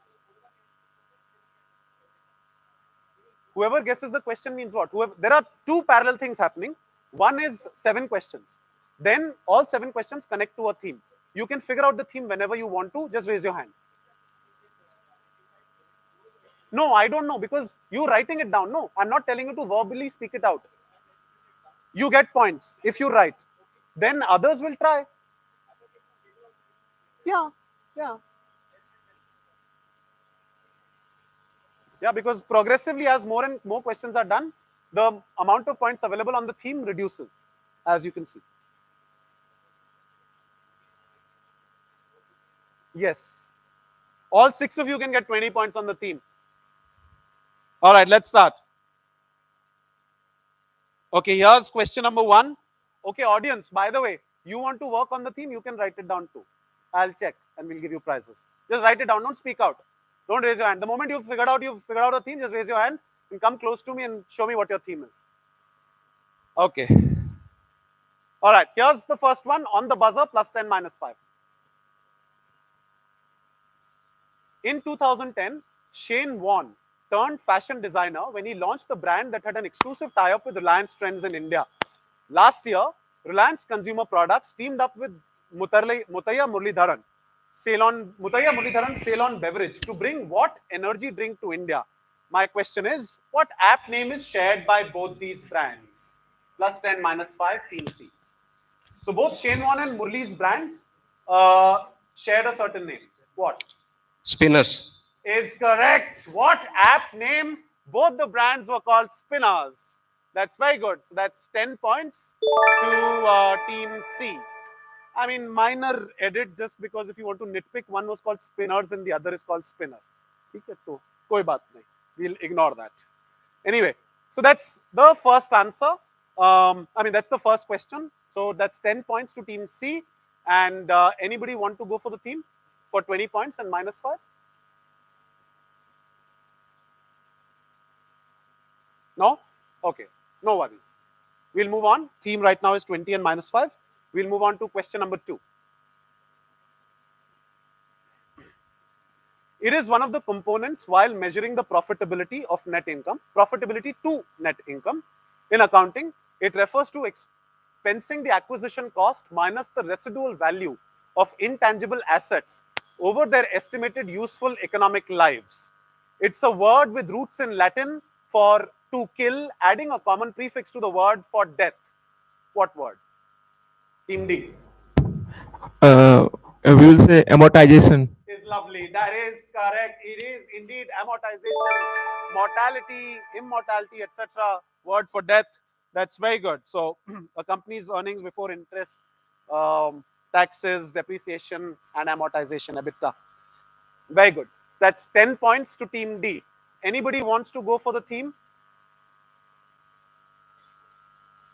Just, I've also included the reminder. 18 points. I mean, you have to tell me what's the common theme. That's the question. That's the round. What's this round about? Anybody trying? Remember, it is ordered and exhaustive. There is nothing else in this list. No? Okay, so I'll move on to question number 3 on the buzzer. Here's question number 3. Yeah, just come, write it down, come. The 4 largest companies driving the global growth of what are SM Entertainment, YG Entertainment, JYP Entertainment, and Hybe. These firms select their assets at a young age and train them in a regulated environment. Team C on the buzzer. So I'll say these are the Korean pop bands, and they are selected like Hybe is for BTS. I know that. So Korean pop band Is correct. K-pop. That is correct. Right, so these are all K-pop. Anybody wants to go for the theme? Just like Ashish, just show it to me. Don't say anything. Yeah, give as many chocolates as you can. That is correct. So somebody in the audience or the quiz master for Samarth has figured it out. For 15 points.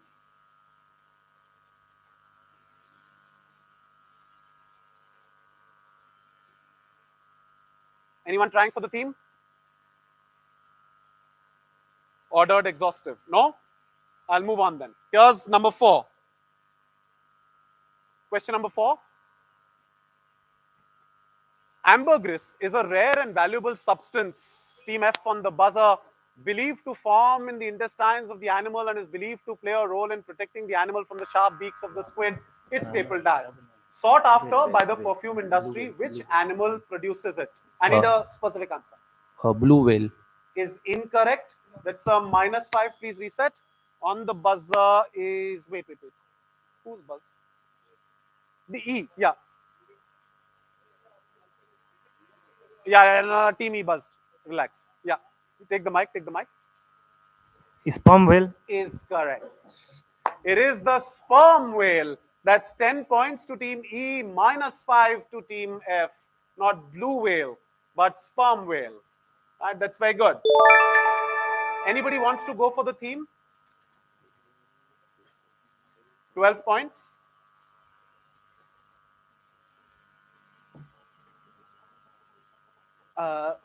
Theme.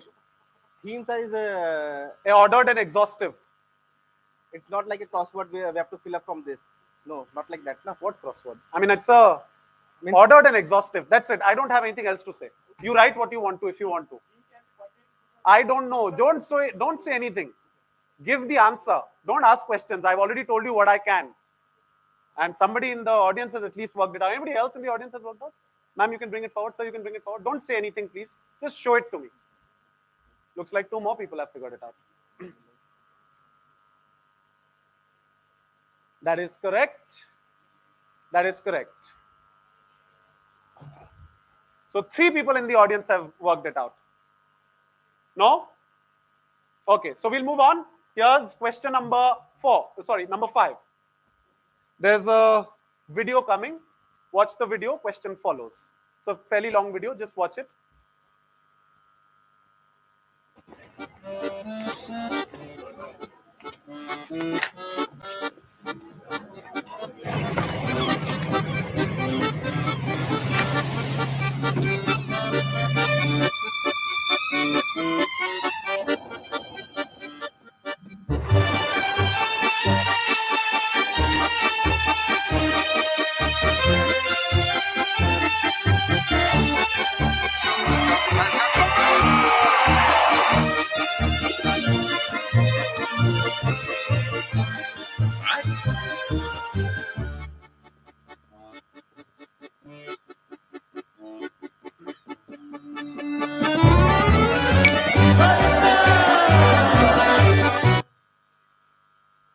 My question, the origin of this 3-word joke punchline lies in a certain joke book from 1996, and it goes, what is a redneck's last 3 words?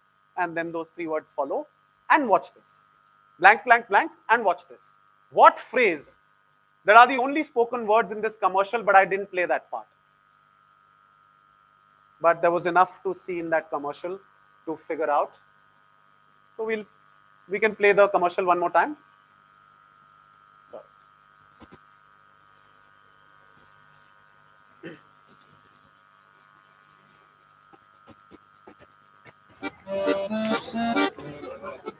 So there's something said before I started playing.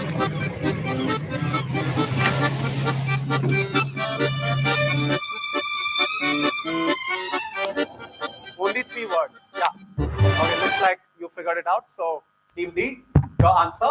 Hold my beer. Is correct. It is hold my beer. That is the answer. We'll take a look at the answer.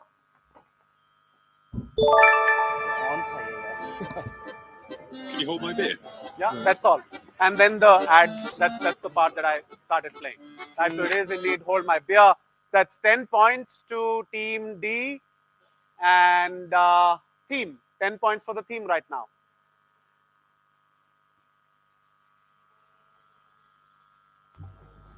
Okay, write it down, write it down. अगल बगल में लोग भी बैठे उनको दिखाना नहीं है.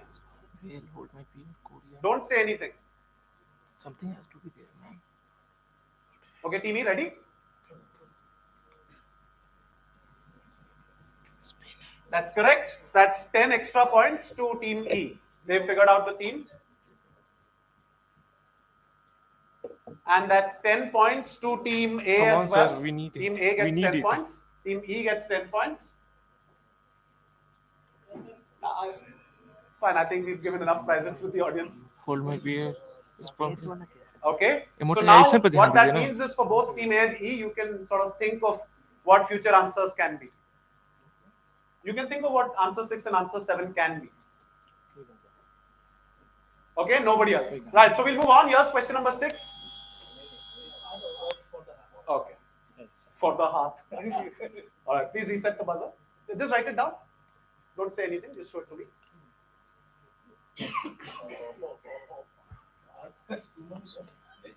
That is correct. Come on. 2 questions left. 10 points to Team B.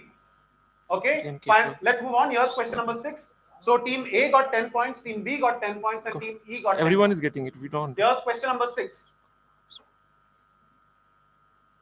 Which company gets one part of its name, it has a 2-word name, gets one part of its name from the name of this hill and the other part from one of its co-founders who you see in the visual, who used to race cars Okay. here? Somebody's gone for it, Team E. Yes, Team E. Switch on the mic. Aral Is incorrect. That's a -5. On the buzzer is Yeah. Team D. Aston Martin. Is correct. It is indeed Aston Martin. That's very well done, Team D. That gets you 10 points. Very good. So that's Aston Martin. That was Aston Hill and all that. Other teams for the theme for 8 points. So you don't lose out much from the other teams because all of them got 10. So you've only 2 points behind. But negative remains. Team F, Team D, Team C. No? All right then. Final question coming up. You can still try the theme after that. Okay, final question on the buzzer coming up. Okay, just in time. Thank you for stopping me. We can take a look at the scores. Yeah. We can take a look at the scores. Total scores.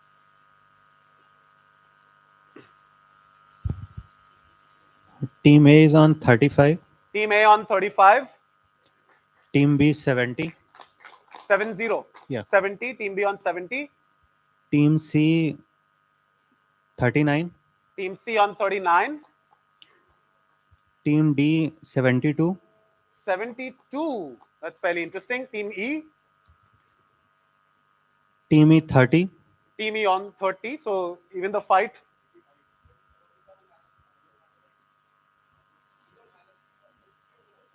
Okay, 30. 30 is fine. 30. And No, 30. They're also claiming 30. Yeah, 30. and Team Team F is on -5. -5. So it's a fairly close battle for first place as well as third place. Right. So 70, 72, 35, 39, and 30. All right. So everybody's fighting for their respective order. Okay. Here's the final question for this quiz.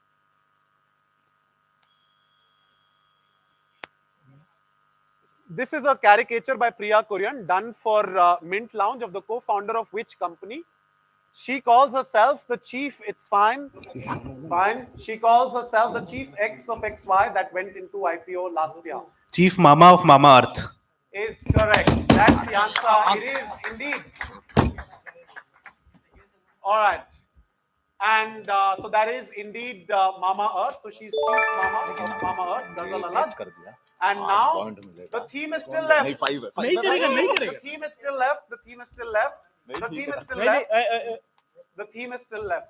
नहीं कितना है? सही है सही Okay, जीत गया all right, Team C, Team F, and Team D. Do you have the theme? Do you have the theme? It's fine. It's fine. I'll allow it. It's fine. I mean, that rider remains. You know, that's obvious. The fact that you can argue it's a position of advantage or disadvantage to be, you know, ahead while leading a marathon in the final 100 meters is an argument that never ends. Anyway, okay, theme is still left. Team C, D, F.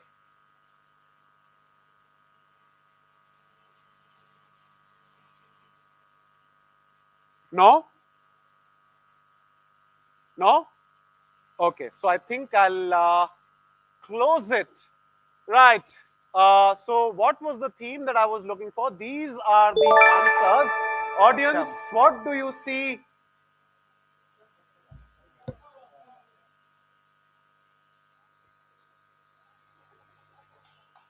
And that completes the quiz. Let's have a big round of applause for all these teams on stage.